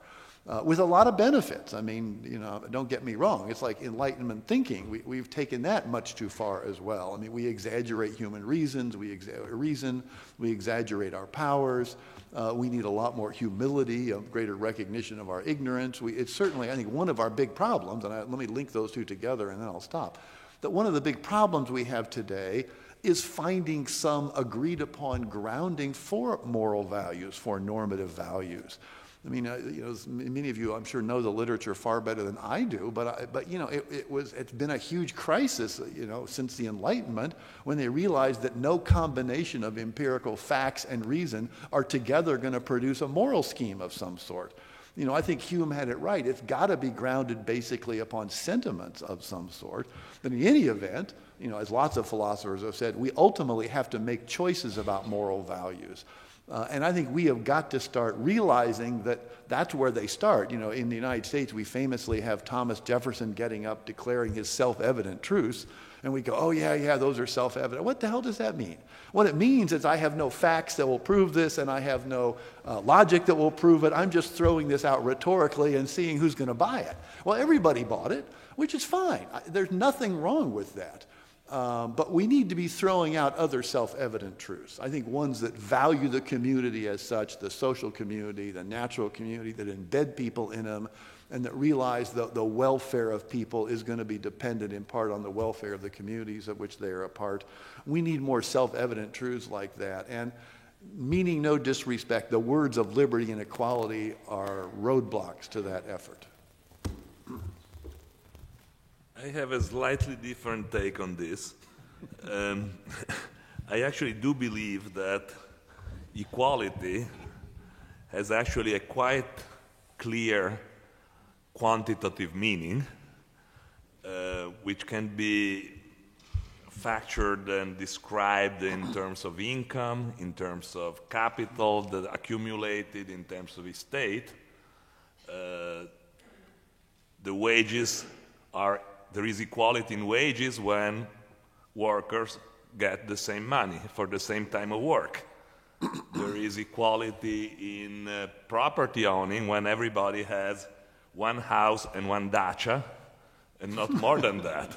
Okay, there is equality in that is quite very nicely measurable. It's actually one of the few things that are nicely measurable, which is when you take a pie and you make the slices, and the slices look pretty much the same. Okay, that's equality.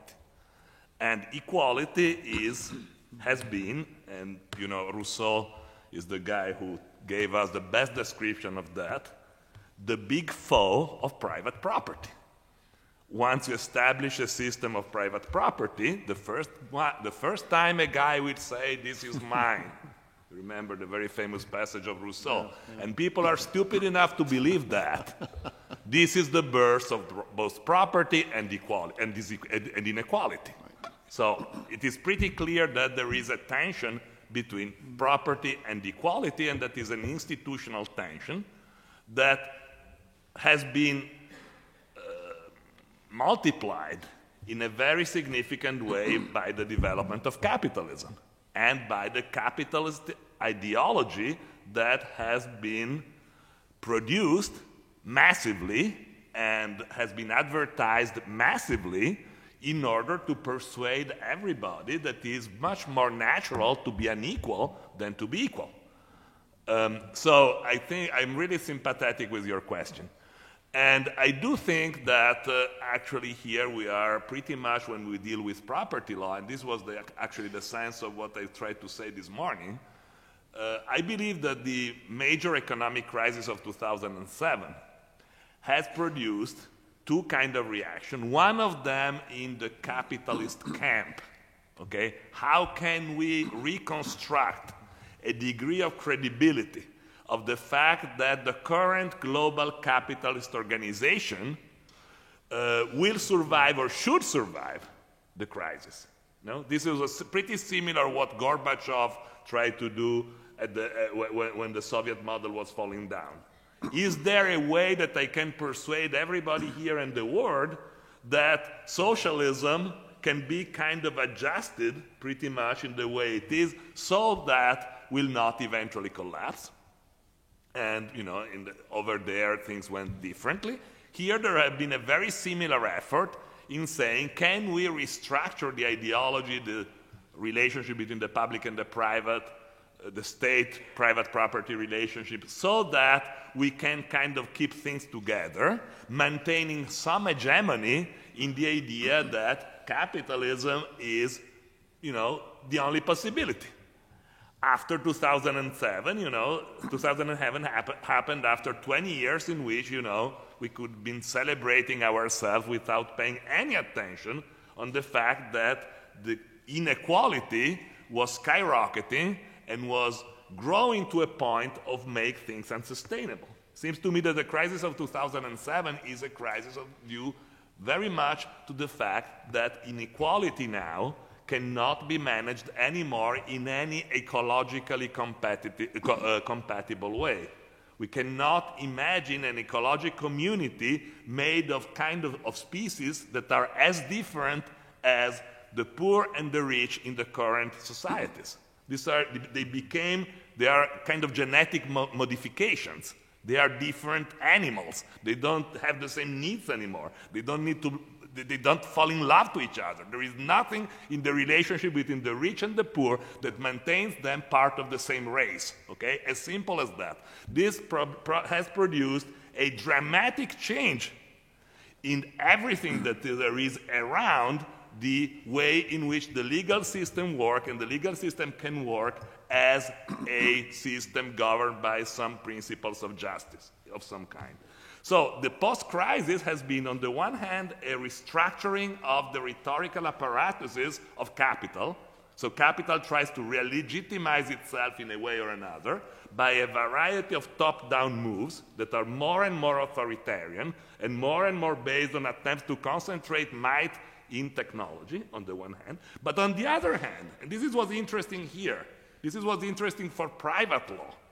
Because private law has been, in its history, the law of the privates, the law of the individuals, the law that individuals have given to each other in order to deal with each other, and its relationship, its becoming a fundamental structure of capitalism, is not written in the DNA of the law.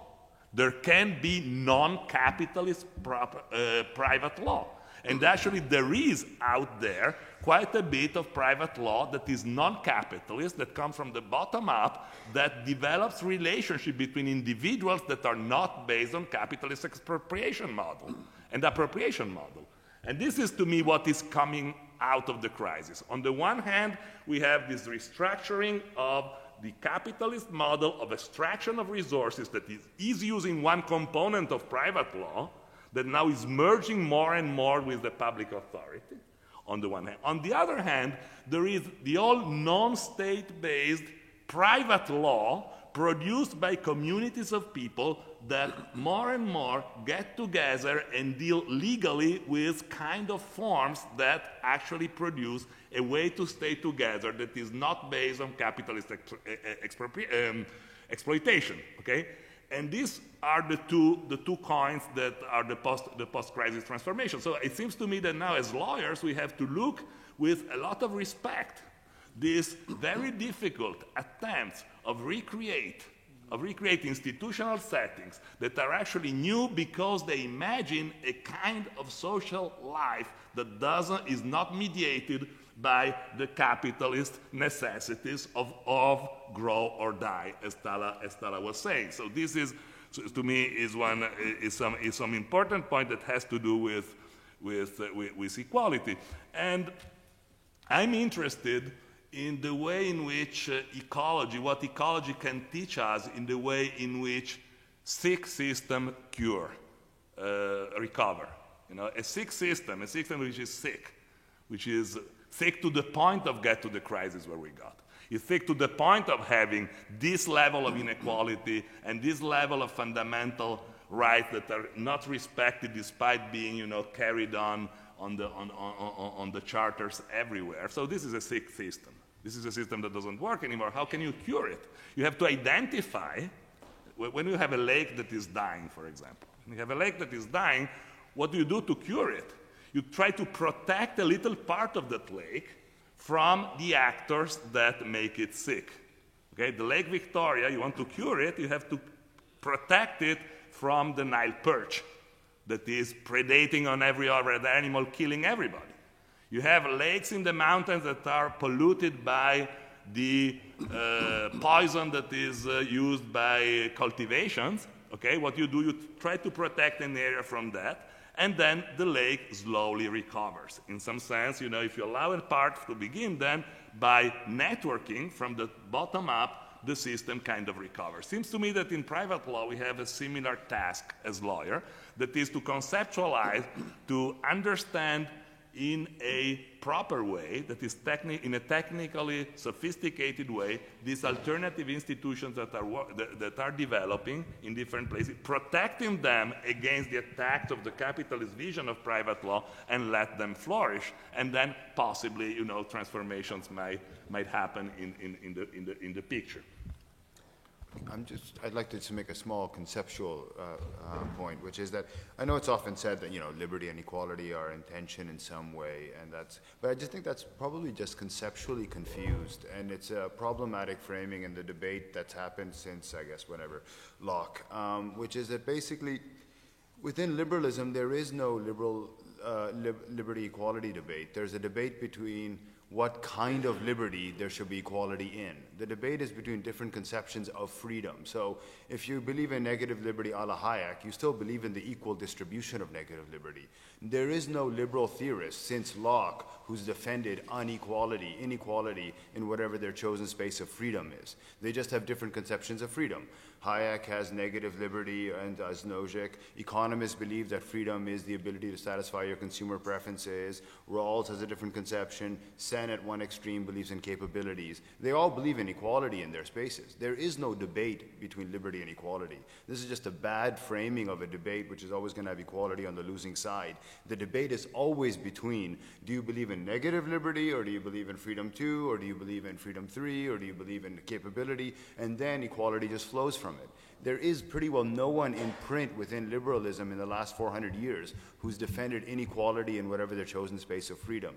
The only person I know who's actually defended inequality is Marx. Sure.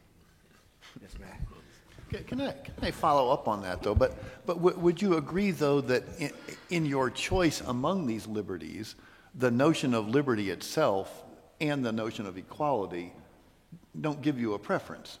Oh, I'm not. Oh, sorry. Yeah, and I also totally agree with Professor Pfeiffer that even combining the best theory of equal freedom within liberalism, you have two problems: underdeterminacy about different ways that freedom can be expressed, and a massive individualism with respect to your focus. I totally agree with you that we should have a more social embedded idea and a firm substantive goods which can't be relying on individual choice. I agree with that completely. I meant within liberalism, it's just a mistake to concede that there's a liberty equality debate. Right. I agree with that completely, and I think that when you get to that point, and then when you take the next little step and say, well, okay, but how do we decide what liberty we're going to promote, then you got to say, we got to make that choice, but liberty and equality together aren't going to help us make it. We have got to find other values to make it, and that's where we have been weak, I think. If your moral universe is just framed in terms of liberty and equality, you come up short there. You've got a huge gap. Yes, well, it's very nice to... I haven't heard such a Durkheimian speech in a long time, and we should hear more Durkheimian speeches. It's missing the dimension. But of course, we all argue here around this table that these debates should be regarded historically, if you accept this term. And at this point, I would like also, responding to you, to introduce politically a quite important point that refers to this too, regarding property. Well, in the debates I referred to about the state and the public and so on and so forth, there always been this false dichotomy between state property and private property,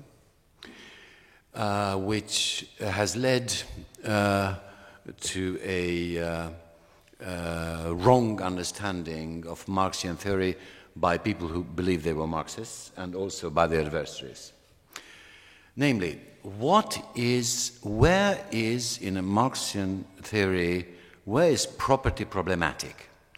Well, the first point is that that property means an absolute and unlimited right of usage of the objects owned, well delimited by law to a certain extent, but also it means dispensation to use that excludes others.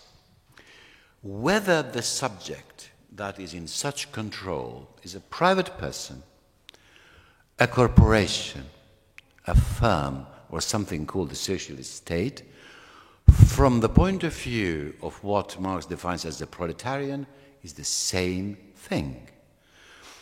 The end of capitalism is not meant by a change in the nature of the owner, because that's a superficial change that can be, of course, strategically and otherwise important. But state capitalism is not socialism. State capitalism is something else than market capitalism, obviously. And of course, that will be a significant change. But considering that socialism of any kind has a normative content. And of course, there are two main points. Well, there are others too, but there are two main points. Did, in the Soviet system, commodity production and wage labor stop? No. There's never been socialism. Socialism is not part of reality.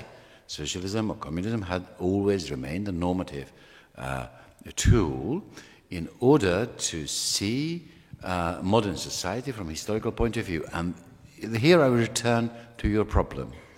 From the point of view of radical social criticism, of course, liberty and equality, as you said, were thin, because they are ideals, simply ideals, referring to a kind of social practice that it would have been advocated by egalitarians, especially in the French Revolution. But if you think of Rousseau, well, he is not your Enlightenment absolutist. He is your pre-Romantic and pre-Durkheimian, very close to your thinking, actually. And it doesn't mean an abstract redistribution of everything, but it means, a power, social and political and cultural and national power, adhering to all individuals for shaping their society. And of course, society is the word which I simply omitted from my talk because of time limits. Because society is of course the notion of the public that is not coercive, is not obligatory. This is a voluntary ideal of a community and of a public.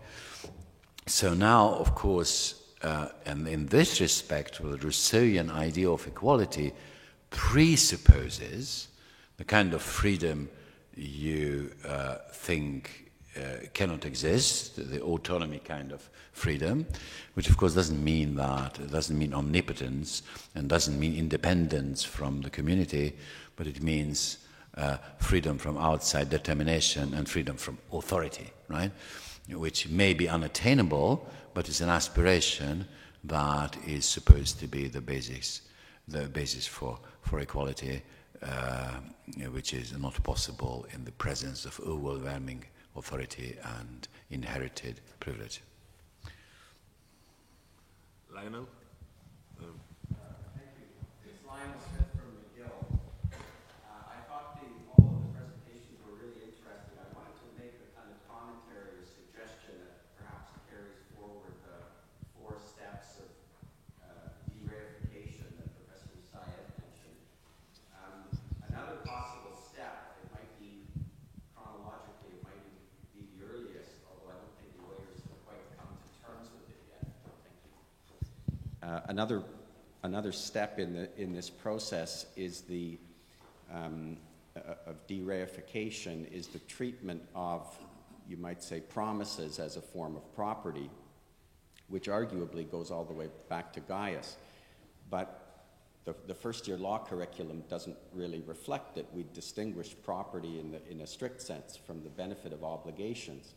And I think most of the legal, so this comes to your point about the disconnect, I think, between the different literatures. Most of the legal literature, when lawyers are talking about property, I think they're usually talking about property in a very legal sense, which excludes the law of obligations, whereas from an economic perspective, we're probably thinking about power and wealth, which is a much broader and less technical sense. And most of the wealth that is traded, if we put it that way, on capital markets is in the form of promises that are assigned and transferred and securitized and so on. And there probably isn't much property in them at all in the lawyer's sense. And so I just wanted to make one comment that comes right back, I suppose, to how the session started. Thinking about those forms of wealth in the form of obligations, in the form of promises. If there's any property involved, it's perhaps at the creation of these contractual forms of wealth. There may well be, there typically would be, a transfer of money, which I suppose from an economist's perspective is probably the most important type of property of all. It's probably not mentioned in any first-year course on property law, or possibly in most law school curricula, the legal nature of money, let alone the social nature of money, is never going to be discussed at all. And so going back to the theme about the traditional watertight compartments between the private law of property and the public sphere, I guess my reflection is that if in today's world the most important form of property is money, and we think of the typical legal discourse trying to figure out property in terms of its scarcity and the limited amount that there is and so on, it's a bit ironic because, of course, how much money there is largely determined by the state from time to time. Not entirely, perhaps, but to a large extent. And therefore, the whole foundation of a lot of private law property discourse justification in terms of scarce resources is at the very least highly permeable into those policy decisions that can be made on a day-to-day basis. It's not the state anymore.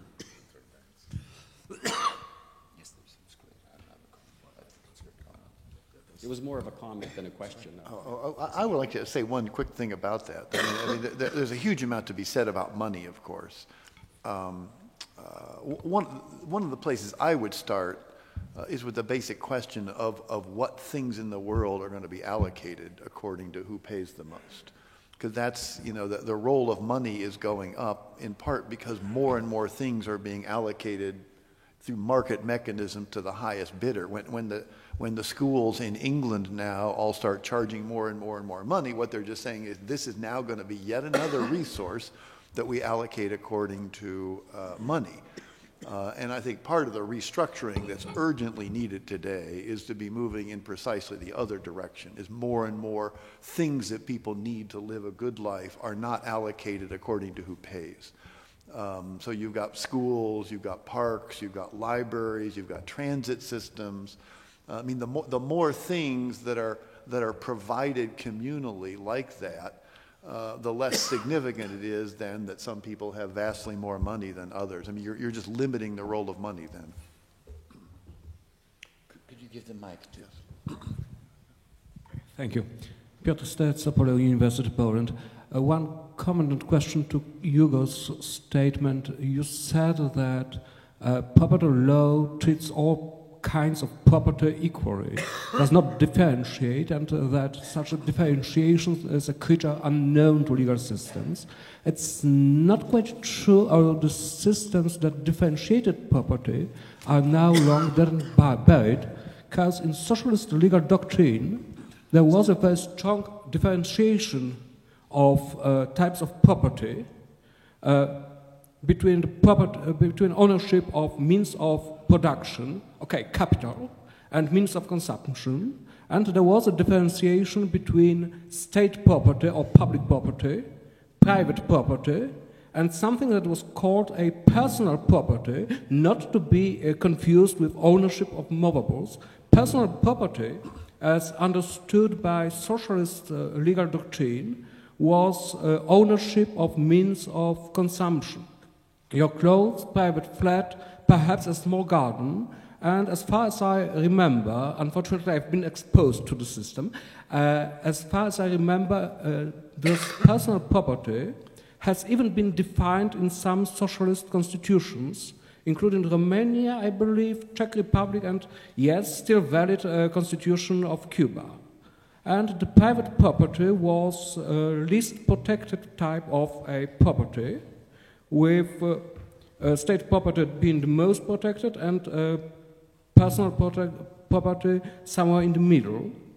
So basically, perhaps what you said is an incentive to re-examine this theory of property as developed in socialist law and to examine whether it can be applied nowadays in a completely different context.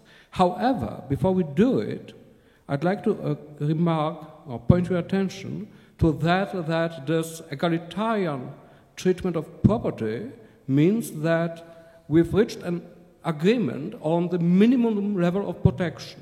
If we start to differentiate, we may find ourselves in a very awkward situation, because as Andrei Wyszynski, he was a public prosecutor in Stalin's time, but also a legal theorist, said, law is a set of rules created to protect interests of the ruling class. So basically, this differentiation, if we think of introducing... Could you okay. hold the mic a little? Okay. So this differentiation, if we try to introduce it, will be marked with the primordial sin of being created by people who have some certain interests and will probably try to differentiate in a way that suits them best. So we would move from something that is a minimum level of agreement to something that is completely unknown. But yet it's still worth examining. Thank you. Let me try to answer very, very briefly to this. Of course, I should have qualified that I was talking about bourgeois property law. I didn't thought it was necessary to do that, but of course that's what I had in mind. So what I said is that from the quantitative point of view, I didn't make any distinction in terms of quality, and I'm totally aware and sympathetic to what Lionel said a moment ago, that even then corporation law is not property law if we are stuck in the technical legal description of the concepts. But the fundamental capitalist relationship of property is certainly governed by institutions of property law that are based on the fact that the same rules apply no matter what is the difference in quantity that you have. Okay, you can have a property that is very, very valuable and a lot, or very few and very invaluable, you're still having the same rules. That was what I was saying. However, I want to get for a second on the Wyszynski-Pashukanis debate, because it's something that I was very much into for a long time. And this is basically what we are talking about is what is the most advanced possible level of legal culture you can reach. And as very well known, Pashukanis said, because law is so much connected with the bourgeois organization of society, bourgeois law is the most advanced way, and socialism should get rid of law. Whereas Pashukanis, a few years later, prevailed in saying, no, socialist legality can advance beyond capitalist bourgeois legality by creating legal structures that are anti or against capitalism, but more advanced in terms of how they organize and deal with the means of production. Okay, so the debate is clearly there, and when we are talking about looking from the bottom up, new institutions of property that are developing and that are developing outside the logic of private ownership extraction, I'm just saying that we can imagine to organize a legal system of property that is more advanced in the sense that is more sophisticated than this quite simplified system based on the dichotomy private-public we have been functioning with. For example, adding a new dimension, which is the dimension of the commons, or doing all sorts of things on the system. Okay? Just one One little factual thing that, of course, in those Soviet-type systems, of course, there was personal property that was properly, of course, taken care of in the public law system and so on. So where people owned houses and things and gardens. And so. Are there any more questions from the floor? Yes, one there.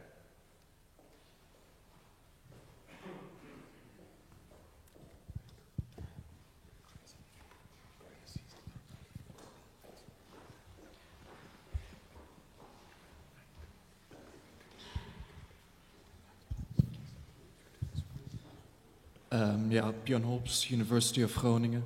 I apologize for keeping us from the lunch, but it'll be a quick question.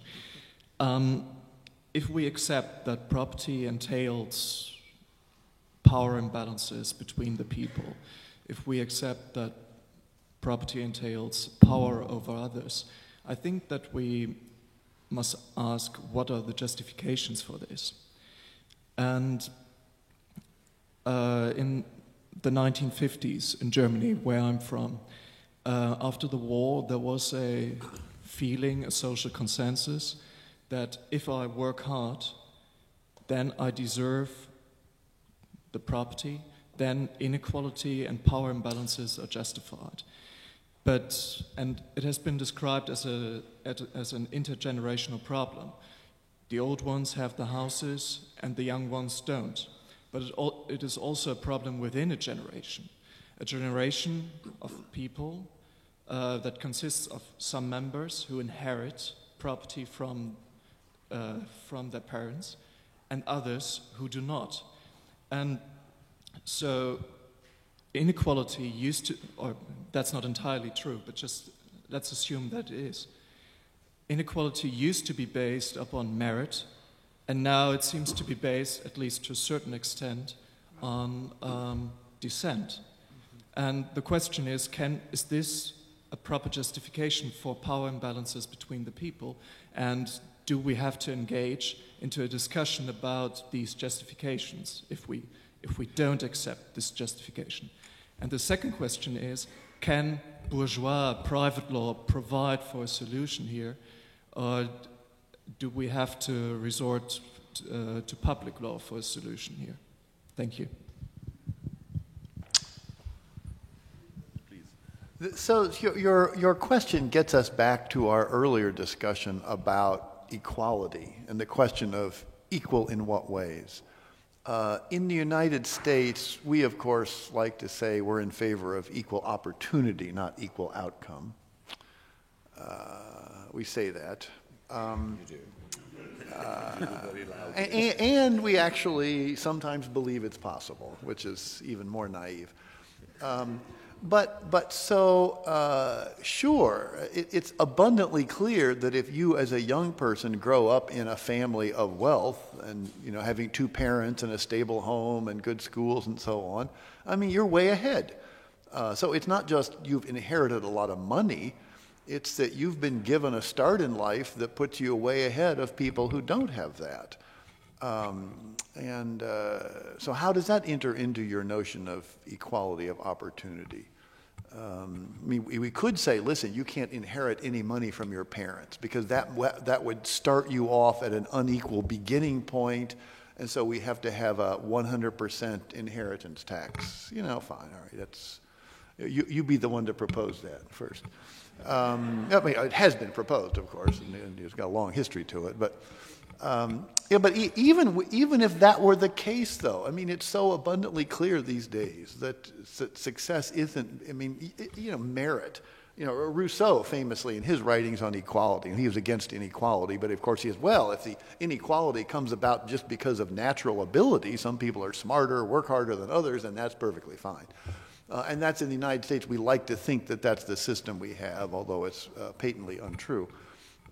Not that those are irrelevant, but they're not the only factors. But it is a huge problem, a huge problem, particularly in this world where education counts, skills counts, not just the kind of skills you'd obtained in a training program, but interpersonal skills, your ability to speak, to present yourself, your worldliness.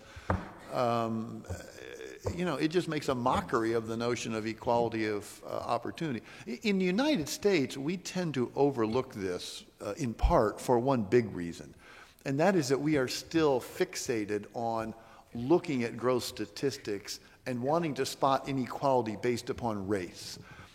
And when we see that inequality, we say, aha, we've got racial differences. That can only be because of race discrimination, so we have to work harder to get rid of that. It's worth pointing out, of course, that that kind of reasoning plays into the hands of capitalism and big money generally. Because if the only problem is one of discrimination, the solution is we just need to be nicer to one another. We need to treat each other with respect. Let's get out there and enforce these rules against discrimination. If the problem, though, is structural in the economy, as it really is, if it's a structural problem, then you've got to go in and make much bigger changes. And so, frankly, these days, it is the stance of the conservative right in the United States to want to keep everything focused on discrimination and non-discrimination, because that's not threatening to them at all. They're happy to have laws against discrimination to abide by them. But when you look at the statistics more closely, of course, it's not racial discrimination that's going on. The reason black kids in the United States don't do as well, sure, there is a big gap in that achievement, but when you start looking at family setting, family income, family wealth, it literally disappears. It's class. Yeah. It's class. Class. Otto Bauer said, Rassenkampf is Klassenkampf. Yeah. So I think I just want to tell on the second part of your question, I do not believe that today you can use public law in order to take care of any issue of distribution, period. I think that there is any chance of curing something of this disaster is by means of private law, because private law is the one that actually comes from the needs of the people really, and not from the people of the class representatives of the powerful. So the public law today, with the crisis of representation and of democracy that is rampant everywhere in the West, has no chance to cure anything of like that. I think that the cure can only come from the bottom up by means of institutions of private law. But that's my personal vision. So, but I would not say, oh, is private law going to work? We have to go to public law. No. That is like going out of the crisis with the Keynesian measures. You see what happens. So I think we had a very good morning of discussion. Thanks so much. And there is some lunch down there. So just going down one floor. Then this afternoon, we convey, as usual, in divided sessions, property, contract, and tort. Both the contract and the tort that are chaired respectively by Ezin Oruku and Franz Verro are going to meet at the Einaudi campus, which is the seat of the University of Torino. And I've been informed that you guys have been taught how to get there and whatever. If we have any problem and issue and doubt, please go to Manuel Amstor or anybody of the organization, and we'll give you resignations. The campus is not really close. If you want to walk, it's about 15-20 minutes walk, so it's not right there. So therefore, I suggest that the 2:30 there might be a little tight, but that would be out of the chairs. The property, on the other hand, is going to be in Piazza Paleocapa, at the seat of the IUC, and that is much closer and is right there. And we'll have lunch together, and we'll then divide up in 3 groups, and then we reconvene tonight at 8:30 for the gala dinner that is going to be at the Archivio di Stato in Piazza Castello. Piazza Castello is right at the end of this big road here that is called Via Roma, and it's very easy to get there. It's right behind the Teatro Regio. There is the Teatro Regio, and then there is the Archivio di Stato right behind there. Okay, but I think that you'll have this. Terrible. Okay, thank you so much.